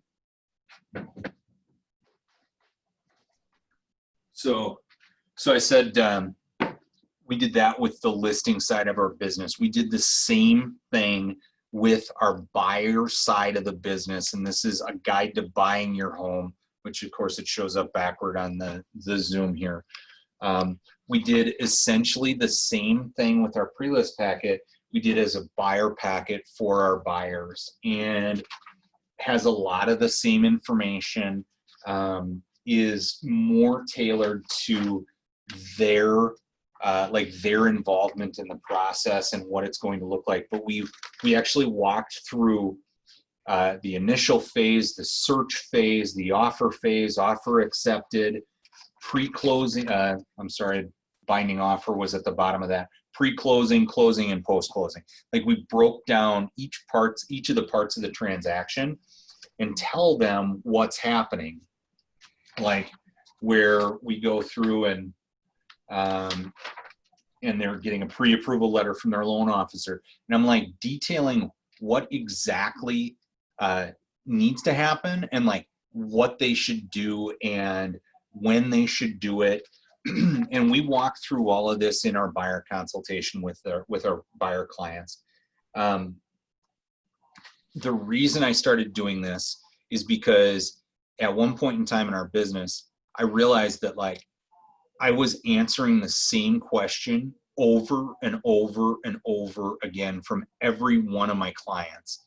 And it was because I was never like setting things up properly. I wasn't giving them the information that they need so that they could go back and refer back to it at any point in the process. And once I started doing this, like, it massively changed the amount of calls and texts I got with like the same stupid questions. Like, I still get questions, right? And none of them are stupid, but yet they can be when it's like the 10th time you've heard it over and over again. So then we have a copy of the buyer contract in here. I have them sign a different copy of the buyer contract so that they can hang on to this. Then we've got like our other buyer rep documents in here. We just give them basic copies of those, an arbitration agreement, and then a copy of the purchase agreement. And I just tell them to go through and read through or look at the purchase agreement. Like, you don't have to like get too in depth on this thing, but just go through and look at it so that you're prepared when we do sign or when we do find the right property for you, that you've seen the purchase agreement before, you've already asked questions on it. And like, once they've read through the contract, they might send me an email and ask me, like, it said something about this, like, what's up with that? Like, I can speak directly to that, and yet I don't have to walk through line by line dictating the purchase agreement to them anymore. Like, they've already seen it, they already know what's going on. And then I have information from my lender, and we've got one of my business cards on here, and I use these, Leah used these, and by systematizing the buyer process like we've done with the seller process, it's made it a lot easier. So, any question on that? Could I circle back to something you mentioned earlier? Did you say you only do showings on Friday and open houses Saturdays, Sundays? So, thanks for asking that. I don't allow showings on Thursdays, like the first day that the house goes on the market. We do allow showings Friday, Saturday, Sunday, and we just don't allow any showings until Friday. So we do allow showings on Saturday and Sunday. Just so we allow showings Friday, Saturday, Sunday, and then we have open houses on Saturday and Sunday. Sure. And like, part of this whole thing, like, part of it is to make sure that we got highest and best offers for our sellers. Another part of it was, we put in the effort to market an open house for Saturday and Sunday, and then if it sells on Friday, then we have to go and cancel all the effort that we put in for Friday or for Saturday and Sunday holding that open house. And that's kind of, I mean, it just got to the point where that was kind of stupid. So we want to make sure that we still have the opportunity to do those open houses. And I don't do them, but like when I say we, like Keller Williams as a whole, whether it's another agent or Leah or whatever. Yes, Maureen. So I made the mistake with my first listing where I did have it where you couldn't have showings until Friday. Mm-hmm. They didn't want anybody in the house until 5 o'clock because of homeschooling and stuff. They had 9 showings from 5 o'clock on. The family was exhausted. We had Saturday and Sunday open houses scheduled. And the other agent who came in with an offer, they came in with a super aggressive offer, over asking price, no closing costs, like everything they wanted, right? And he said, just to let you know, there's another house they're interested in, and we don't want to play games, and we don't want to get into a bidding war. And if you cannot give us an answer within 24 hours, we're going to pull the offer. And so we had to make a decision of, do we still chance it and let the weekend, you know, pan out? And I knew that was what was best for my business, was to let it pan out, you know, over the weekend. But they wanted the offer and they wanted to take it. So I still struggle with, did I do the right thing with that or not? Yeah. Thanks for saying that, you know, because I mean, I've been there and I hear a lot of people there too. And it like, I mean, ultimately you're working for the seller, right? And what's best for them is what's best. And if for them accepting that offer is what's best, then that's what's best, and you just got to roll with it. I have tried to prepare all of my sellers for that scenario, in that I want to talk about that before we, like, as we're listing the property. I want to have that conversation, and I want to prepare them as well to be completely open to the idea that that they probably should just go out of town that weekend, or go somewhere else that whole weekend, and just be gone out of the house Friday, Saturday, Sunday, because it on a lot of these, it's like not even feasible to be coming back in and out. Like, you're not going to be able to eat lunch at home, or, you know, and like, I mean, if you want to scramble home and try and shove lunch down in 30 minutes and try to leave and get everything cleaned up, like, and guaranteed the showing prior is going to be late, and then the one after is going to be early, like, that is going to happen. So to me, I think it just makes sense to really prep them for that their house is not going to be their house Friday, Saturday, Sunday. As far as like what's best for them, I've had plenty of agents that like do the power play thing, and, you know, that's great, and they're doing it for their client. And I'll talk to my clients, and we'll see like what they really try to say. With you know, I would say that we've had plenty. Like, I honestly just try to delay. So if they said that, I'm certainly not, like, if they gave us 24 hours to accept and it was 4 o'clock, like, I'm not going to send them back the accepted purchase agreement at 9 a.m. the next day. Like, I'll probably wait until 3 o'clock, because I just want to see what happens. And even if I've had my clients accept that or like sign that offer, I'm still not going to send it to the other agent unless my clients absolutely want me to. Like, I'm still going to hold on to it, because, like, what's to stop the next person from being even more crazy about it than the first people were? And like, I've seen it happen. And it's not like they're $1,000 crazier about the house. Like, it's been like $10,000, $15,000, $20,000 crazier about the house. And like, you don't know how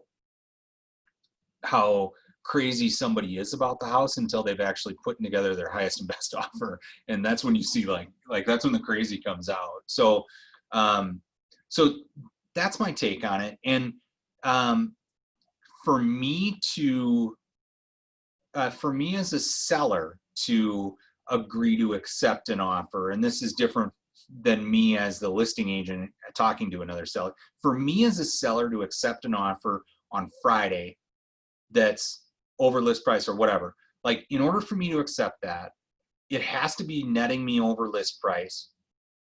It has to have non-refundable earnest money. And I would say it really needs to have no inspection or no contingency whatsoever.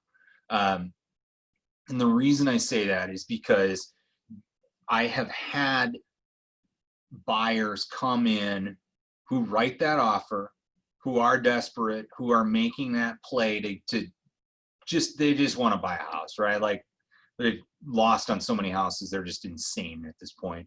And they come in, they get their offer accepted at, on Friday at 2 p.m. and then Friday by 8, they're already regretting their choice. And like Saturday, they've like completely changed full circle. And now they're like, God, we don't want to do this and we want to back out. And, so then I've had them back out by Sunday. And like, sometimes it really sucks. And they don't have their inspection until like Thursday. And then they back out on Thursday after wasting an entire week. And, it's just, it's bad. Right. And I can tell you that is bad for the seller. Like that is damaging to the seller's ability to get maximum price.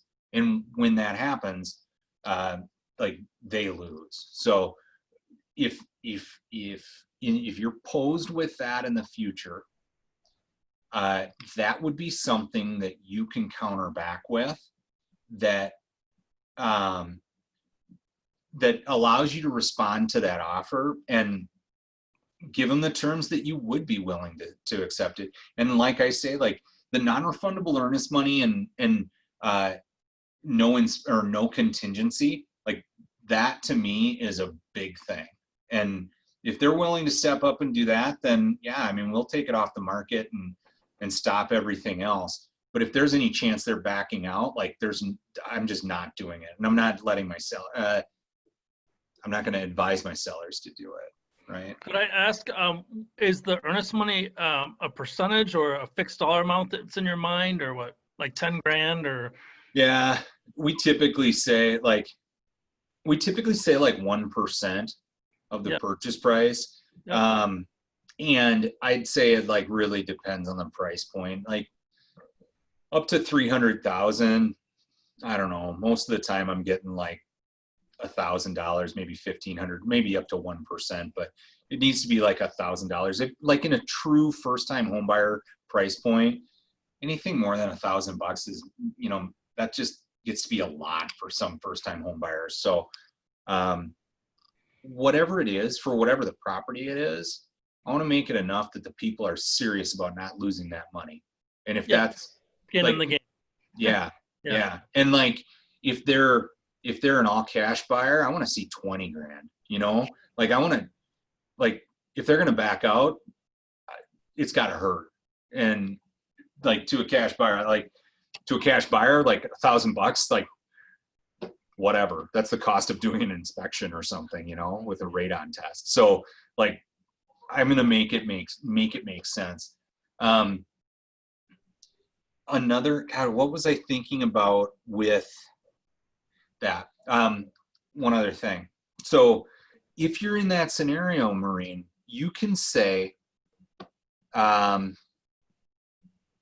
you can tell them, well, get your inspector over here now and have it inspected now and remove your inspection contingency that way.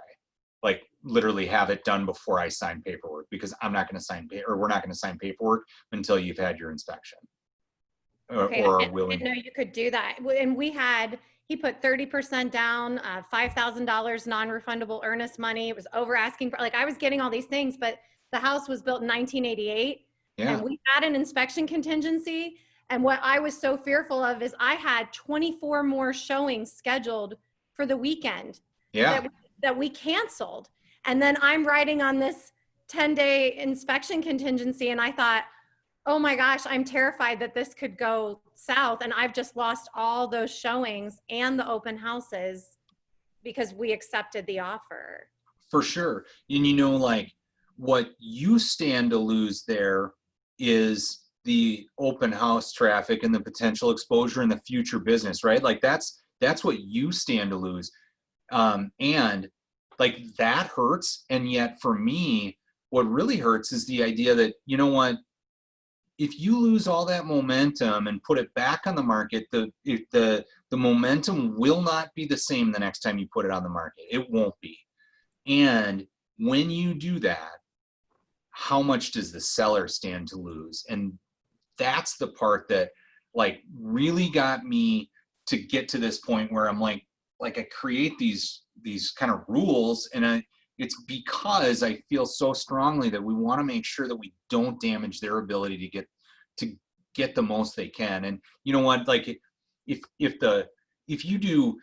you let the thing go through the whole weekend and all these people have seen it, and you end up with one offer, and that one offer is $10,000 less than asking price, and you've had 25 showings, you know what? Market value is $10,000 under list price. Like, like you have a true representation of what the market says. So in like, as the devil's advocate with your circumstance and what you went through, and it was, your offer was over list price, and you said that, and you said they were really aggressive. And that's, I'm not faulting you here. And what if you have those 25 people through who all had showings scheduled for the weekend? Like, what if they are indifferent to market value and they want that house? Like, and there are people out there who are indifferent to market value, or they would be willing to pay more to have exactly what they want where they want it. And it doesn't matter if it's overpriced because they don't care, like, for whatever reason. And like, so in that case, like, what if by waiting the seller were able to get an extra $25,000 or whatever the number is, right? Like, what if? And certainly I respect the, like, kind of playing not to lose, like, because you don't want that one offer to walk away.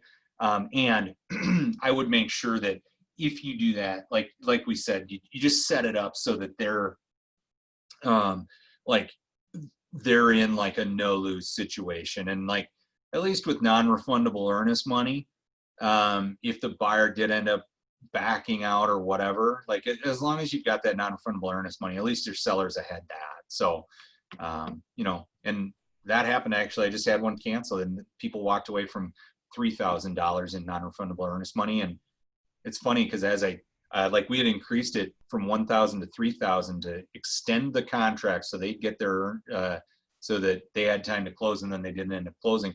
And after the fact, I found out that this money was coming from a 1031 exchange anyway. So it was like all profit from another property, and they didn't even care about it. And I was like, great. Like, I should have asked for more. So it's kind of stupid. That's like, sometimes like, money you think should mean money to some people just doesn't mean anything to them. And that was one of those cases. I should have countered with, we're not going to sign the purchase agreement. Have your inspector come now. And For then, sure. and then I'm also realizing for future listing appointments, because I've already lived through this and experienced it, I need to make sure I set that precedent with my sellers from the beginning and say, let me tell you what's probably going to happen, and you're going to want to accept that first offer, but let me tell you why it would be better to wait. Exactly. Right? Exactly. Okay. Exactly. And prep them for it so that they've already had the chance to think about it. And that's the really hard part, is like, and like, you don't know until you know, right? And now you've been through it, you've like now seen it, and you've had the the opportunity to get the call where they're like, yeah, you've got 24 hours, and you're like, okay, great. So so the part, I just had one this summer, and we didn't accept their offer early. We did get through the whole weekend, and held our open houses. Same scenario though, like as we do, list Thursday, live Friday, you know, everything else. And they accepted an offer at like 8 o'clock on Sunday night. That was, it was like a highest and best. We had multiple offers, and it was, I think it was like $10,000 or $15,000 over list price. And they had a either 7 or 10 day inspection contingency. I think it was 7. And so we accepted that on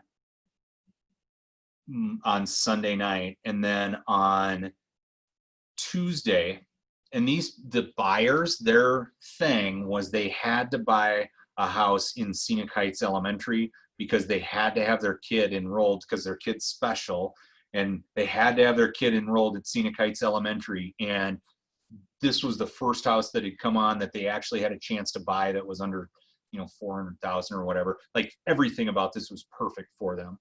And they didn't want to spend a lot because they just wanted a house because they actually live over in Edina, right? Like bizarre. And accepted that offer on Sunday. On Tuesday, the neighbor's house 2 doors down went on the market and was a better house for, I think it was $5,000 or $10,000 less than we had our house listed for, right? Like totally crappy scenario. And I'm like, shit, like what do we got going here? Like we are going to get screwed. And I like called them immediately, and I'm like, this is not going to go well. I'm like, and they knew the sellers so of this other house. They're like friends with the sellers. So we found out, like, so they ended up having multiple offers on that house, and that was on Tuesday. And then on Thursday they had multiple offers, and I had my sellers talking to the sellers of that other house. And I said, and we knew, because they were already talking, we knew that our buyers were one of the offers on this other house. And then sure enough, the sellers of that house, they said, they called and let our sellers know, like, you know what, these people have the highest offer on our house. We kind of have to accept it. And my people are like totally understood, right? Like, and that's within the rules of the game. These people are backing out, and yet they still had some BS inspection and crap done on ours. And I'm like calling the agent, like as irate as I can get. And I'm like, just give us a freaking cancellation already and get out of here. Like, just go. Instead, they waited till they were like done with their inspection on the other house and all this other crap. So it ended up being like a kind of a nasty scenario. And because we had it on prior, we did have somebody to go back to, and we did have another offer. The sellers got a little bit less money, but you know what, in that scenario, like, it wasn't necessarily about the money. It was about getting things done. And to them, I mean, they're profiting like $75,000 on this house. It doesn't matter if it's 80 versus 75. It's about getting the deal done. So, and yet because we had done it the way that we wanted to do it, it allowed us to do it right and have a backup offer. So, and that's the thing for your other stuff. Like, you always want to make sure you have a backup offer. So is buyers are allowed to write multiple offers on many different houses? They're allowed to do that? I didn't know that was allowed. Yeah, they can. And like in their inspection contingency, they can, I mean, they can continue to do whatever they want to do during that inspection contingency. I knew the other agent who was representing the buyers on our transaction, and I know him well. I had worked with him 20 years ago, called a banker, and I called him and I said, I know what you're doing is legal, and they have every right to do it. And I said, I just ask you, is what you're doing ethical? Because you've got our sellers here, like out in the woodshed right now. Like, you gotta give us cancellation if that's what you're doing, which you have right to do. Like, you gotta do the right thing for people here. Like, my people are, like, their life hangs in the balance here, right? Like, maybe not that dramatic, but it did. Like, my people were non-contingent on another home that we were closing in 30 days on. Like, we don't have a lot of time to fart around. And so it ended up shaking out. Like, we ended up getting that thing canceled, and the buyer that we had come along then actually was a cash buyer, and she wanted to close in like 3 weeks. So we ended up closing even earlier. So it ended up totally working out. But like, the worst part about this, so in 20 years of real estate, I've never had that happen. And the worst part about it is the people, my sellers, are actually really good friends of mine.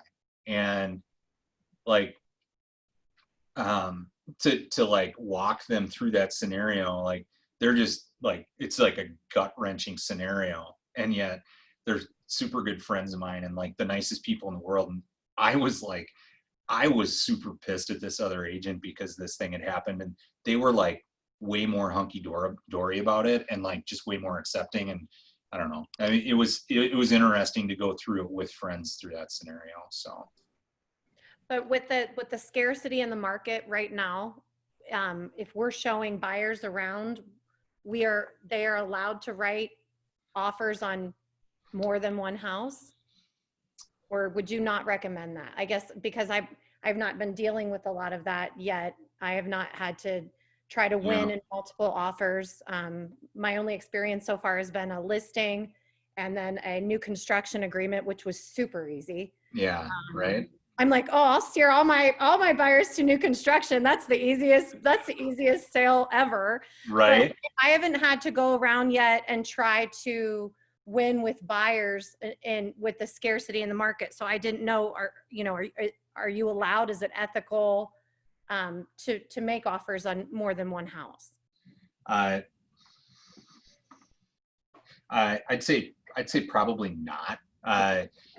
Is it legal? Yeah, it is. And actually, we should have John or Jim or somebody who's a who's a broker, lawyer or something, tell you if it's legal or not. I would say I wouldn't do it. And you know what? Like, unless they have the ability to buy multiple houses, I wouldn't write up multiple purchase agreements. Or if you go out and see 5 houses in a day and they've got 2 and they love both of them, and both of them are highest and best on Sunday at 5 p.m. Like, all right, go write your 2 offers, and then like be in communication with those agents. Like, if they would literally take either of the houses as long as they could get their offer accepted, then maybe in that scenario, then you say yes. And then also be like totally in the moment, and be, as soon as you get one accepted, you call the other agents so that if they're in front of their sellers, that they can cancel or like pull your offer or whatever. Because the thing you don't want to have happen, it's like showing a buyer a house that's already sold. Like, and you think that it's available, and then you find out it's sold out from underneath you. Like, that totally sucks, because that's just like way too much emotional energy. And I, like, from a consumer protection standpoint, I just don't think that's the right thing to do, So if I were in that scenario, I think I would try to focus my client on making sure you find the right house and make your very, very best offer on the house that you want. And then, you know what, like, just like there's 2 available right now, there'll be another one available next week and another one available after that. Like, these things they're not a dime a dozen, but like, in the business for a long time, there are some houses that are out there that are like true unicorns, and 99.5% of these houses, like, there's another one that'll come along. So You Do know, you wait on saying the highest and best based on if you're getting the showing scheduled and the activity for, like, I was afraid to jump the gun because I didn't know how much activity I was going to get. right. And in hindsight, you know, I said there was, gosh, over 30 showings scheduled. So in the future, do you just kind of wait first and see what gets scheduled and then you announce something? Do you announce it on MLS that it's highest and best? Yeah. So that is one of the points of putting it on Thursday and then not allowing any showings on until Friday, because then I will see like I will start to get showings scheduled before I've actually got somebody looking at it, and that will give me a little bit of a read on like what expectations are, and then the when it comes to doing it, I won't announce that I have an offer until I actually have an offer, and I won't announce that I have multiple offers until I actually have multiple offers. And I think we kind of have like a duty in that way. Like, I don't think we can just openly lie. And then the other thing I would say is like, I would also, like in most recently, I just sold a home in Savage, and we did, it was kind of ratty, and like still it was under 300, so it was going to sell, and like we kind of thought it would sell in multiple offers, and it did. And yet I wasn't super confident about it, but I just thought, I knew we were going to get traffic, so I prepared the sellers and I asked them if they were okay with me saying that we will review offers on Monday, and we did. So and I said offers will be reviewed on Monday, and so I got some questions on it from other agents, but then I ended up having 2 offers, and actually the offers came in like late Monday, so I ended up not even presenting offers until Tuesday. But the funny thing on it is like I may have scared away an agent or like a buyer or 2 by doing that, but I think it gave us leverage with one of the offers that came in. It ended up being the lower offer of the ones that came in, but it ended up giving us some leverage with them because they assumed that we were in multiple offers before we were. He asked me on Monday, what did he say? He said, will you wait on presenting offers until I get my offer to you? Was his question. And I said, oh yeah, I think we can do that. Why don't you go ahead and hustle and see if you can get your offer in? And so then I didn't have any offers at that time. And then he sent his in, and I'm like, all right. And then we ended up getting, it was funny because we ended up getting another offer like within 5 minutes of that.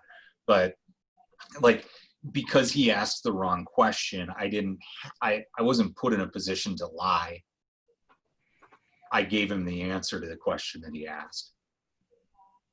So, yeah, I would be careful about like giving the, making sure the information that you're putting in MLS is truthful, and then also making sure that you're not scaring away people like by doing what you're doing too, you know, like, because you know, some buyers, they're not going to want to be in multiple offers. So if you and if you said in MLS like right away, like, we expect multiple offers, like I've seen this, like, we expect multiple offers, and you know, you bring your highest and best on Monday or something, like, well, I don't know, I would argue that maybe that's going to scare some people away, or could. So yeah. What else do you guys think? What other questions do you have? Listing, buying, investment property? My biggest question is the estimate of proceeds worksheet. Mm-hmm. There's a lot of that information. I don't know where you find it. Yeah. Okay. I'm glad you asked that question. Because I've watched agents go through that before, not with me, but I've watched them go through it, and it's painful. Actually, I've watched plenty of agents go through the documents, and that's why I say paraphrase that sucker, have down your spiel, say what you say, and then get out of the way and have them sign it. Because you don't want to, like, it gets to be a circus, and you don't want to, you just don't want to over talk. Okay, so hold on, let me dig this thing out. So I use this version of this thing, okay? And this is in our office's Instanet, and I don't know if this is the best way to do it. This is how I've done it, and I've done this for, like, I've used it for a long time, since I've gotten to KW, probably pretty close. So on this, I fill out about, and are you guys familiar with this one? That's the one I used. And Okay. I did several different scenarios of selling price and had it broken down. And then I made them an updated one after the offer came in. Yeah. To be uploaded on command. But I feel like I had left it very basic. Like I had some of the tax information I was able to find, and I had the broker admin fee and the commission and stuff. But a lot of it was left up for interpretation and left blank. And I thought that when I uploaded it on command, it was going to come back as, okay, you might have this signed, but it's not all filled in. And I thought it was going to be rejected, but it was accepted. Yeah. Yeah. So I didn't know how much of it you really had to have filled out. Yep. So when I fill this out, I do fill out line number 1, selling price.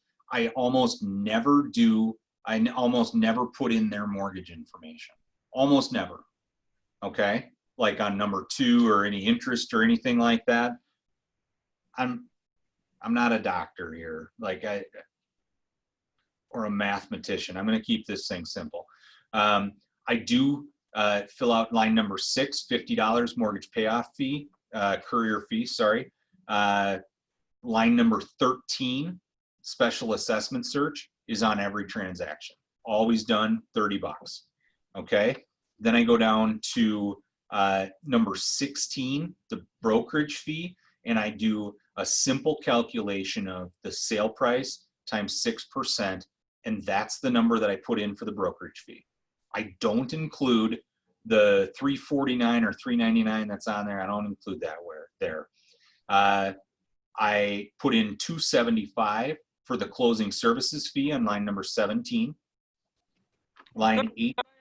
What is that $349? That's some broker fee that you can put in there. Yeah, the broker admin fee, and I don't put it in there. I actually put it in on line 26, and I put it in as $599, not $349.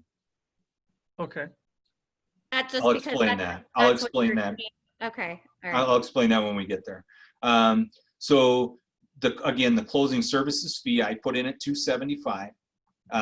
State deed tax, $3.40 per 1,000. I put that the same on every property that I sell.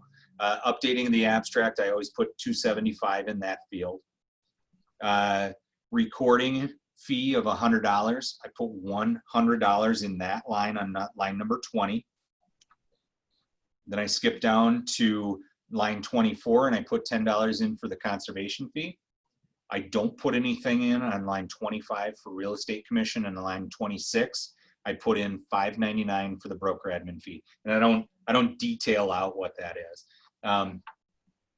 Okay, we can charge our clients whatever we want for a broker admin fee. You could charge $10,000. You owe the office, I think it's $375 is what the office gets paid on every transaction. What you charge over and above that, you get paid back. And I've used that as like we use it for different things, and I kind of keep a running tab on keeping it separate in our office. I had charged $3.99 for a long time, then I charged $4.99 for a long time, and then I found out other people were charging $5.99, and that's what I bumped ours up to. I know that Coldwell Banker and Edina Realty, and in some cases Remax, like they're charging $500, $600, $700, and I'll tell you that about 1 or 2 out of every 10 people fights it, and in some cases I'll reduce it from $5.99 to $4.99 if they want a deal, or if they want a super deal, I'll reduce it from $5.99 to $3.99. And every once in a while I have to eat one of those suckers and just not charge it. And the office is still charging $3.75 for it. So you know, sometimes I guess I'm making money, and sometimes I'm kind of covering for the times that I do get it. So it's an arbitrary thing. It's just a bogus fee that the office charges, and I've never been in support of it. I've been on the ALC for 12 years or whatever, and I fought it when they raised it, and I fought it when they raised it again, and whatever, it is what it is. So I just got on board and I charge more for it. And sometimes, and you know, I guess I maybe call it a little bit of a slush fund, because there are times where I financially contribute to transactions, even though I don't necessarily want to. And you know, this kind of, some of these, sometimes when I make money on it, I guess it kind of makes up for some of those times that I lose money on other things. So Could I ask about it real quick? yeah. So it's not listed in any way on the seller representation documentation, is it? No, I actually, we do detail it out on the disclosure, the KW disclosure form, and I detail it out on line 8 of the disclosure form. The Okay. KW disclosure form, I detail out exactly what that is. Okay. So Yeah. so when they sign as a seller, they see that up front then. Yeah, okay, so, and I do this all at once, right? So they do the listing contract, and I have them sign the estimate of proceeds where I've detailed it out on there, and then I have them detail it out on the KW disclosure. So they've got, they have a couple opportunities to see it and agree to it and question it if that's what they want to do, and then I have a chance to explain it. Yeah. How Yeah. how do you explain it when they question it? I tell them it's a fee that Keller Williams charges on every transaction that happens in the office. Yeah. Okay. Thanks. Yeah. Would you recommend for us starting out, just doing the $3.75 that the office charges, or adding more to it because we're shorter on funds and we have less to work with in terms of, you know, since we're just starting off? I don't know. I like I said, I've always, maybe this is like my moral high ground or whatever, right? Like, good for me. I've always opposed the damn thing, and like I said, I fought it multiple times, and like a couple times it was like freaking heated too. Like I was pissed, and yet it still passed. And like I don't believe in it, and yet I've decided that everybody else is charging this and everybody else is playing that game. I'm just getting on board. So I told you what what I say to it, and I would tell you that I think you should charge $5.99 or $4.99 or whatever you want to charge. I wouldn't charge the minimum, because there are times where you are going to run into people who either need a discount, or you know, they refuse or whatever, and the times that you do get it are going to make up for some of those other times. And you know, well, like I say, like it doesn't balance out. It is a profit center for us, and it's not like I crush on every one of these things. Like I don't get 225 every time. Sometimes I do, sometimes I don't. But you know, and there's other things that come up, like I don't, like there's times that I just need to pay for things, or like there are times where things just don't go right, and I need to do the right thing, and I need to help out the sellers. And when that happens, I'd like to think that that I've created a little bit of a slush fund so that I can go and do the right thing when it needs to be done, rather than just like sticking it with them and be like, well, it is what it is. Sorry, you know. And in those cases, I guess I like to have the opportunity to go back and have something to go back to, and yet not like totally eat into my bottom line. So. And do you ever reduce your commission if you're also representing them on the buy side? I know you said you would reduce it if you represented the buyer, but I'm Right. talking about if you actually, they're going to list with you, but then they're also going to go out and buy a house with you. Is that a reason to reduce commission? So what,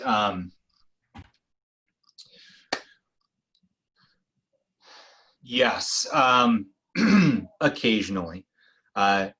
And what I make that look like, and this is a learned after many years of screwing things up, right?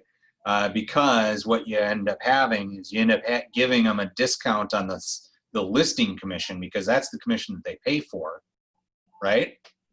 And then, oh, by the way, they end up not buying a house. They end up renting, or they end up moving in with family or whatever. So then you end up not selling the house. So now you've given up a commission you've given up a portion of your commission on the back side, and you don't get it on the front side. So what I've done is, okay, I will agree to do that. And I will agree to sell your house for, say, 1%. Like, I'll give you a discount of 1% on the listing commission. Okay. What that ends up looking like is I'm going to charge you full freight for that listing commission. And when you buy on the buy side, I will discount you on the buy side, or contribute to your buyer transaction with an appropriate amount that is the 1% discount I'm giving you, or the 0.5% discount I'm giving you on the listing side. And I'll give that to you on the buy side, so that it's on the second transaction. So you haven't given up on a transaction that isn't going to have another transaction. I had a couple that they've been iffy about listing their house, and they actually took me out to look at a house that they wanted to buy, and they were trying to say that they didn't think it was fair that I would be getting 2.7% commission on it. And I said, you know, you guys aren't paying that. That's getting paid by the seller. And they said, oh, can't that be negotiated? I'm like, that's already in their listing contract. And then they went behind my back after showing the house, and they've reached out to the agent on their own and tried to make an offer. Right. Yeah. People do crappy things sometimes, right? And I would say that that's kind of just a crappy thing.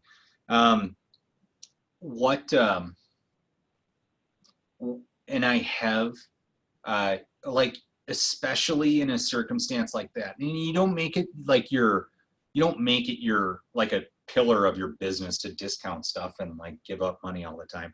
And yet in a scenario like that, I would say to them, okay, well, I'm not going to give you a discount on this commission. We're going to write this contract, and we're going to buy this house.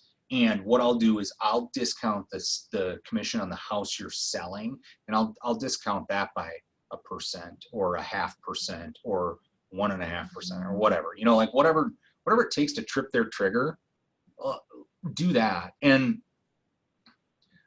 like I said, it's not a pillar of my business. And yet if I've got that piece of business like right there, and my hand is like right there, and like you just so close to grab it, like just grab it and do it and move on, right? Like, especially when it's like a piece of business that's right there in front of you, like, and especially like in that case, you've already done a bunch of the work, right?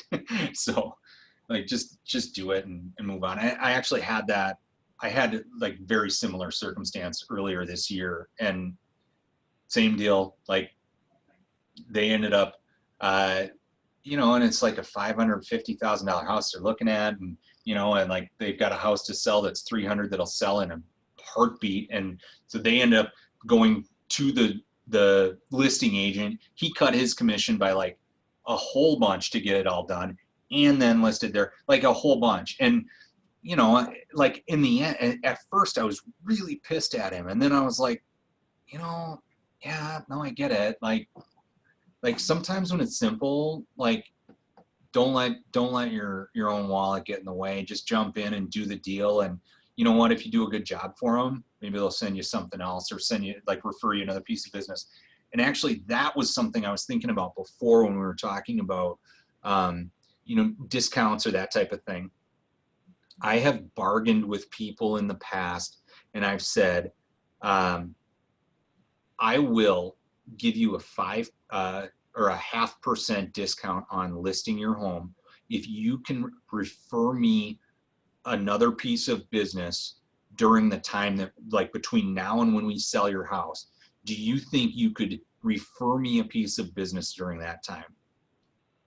And in some cases they were able to do it. And, you know, like, so what, I gave up $1,500 or something like that, but you know, you get maybe $5,000, $10,000, $15,000 on the referral that they give you. So like, try to play it like that. I've done it where, like, I'm not requiring them to do it either. Like, I'm just suggesting that, you know what, here's the deal. Like, the next person that you run into that is buying or selling real estate, tell them, make sure they contact me and I'll agree to reduce your commission, or like, I'm agreeing to reduce your commission, and next time you see it, refer them to me so that, you know, I can continue to make money.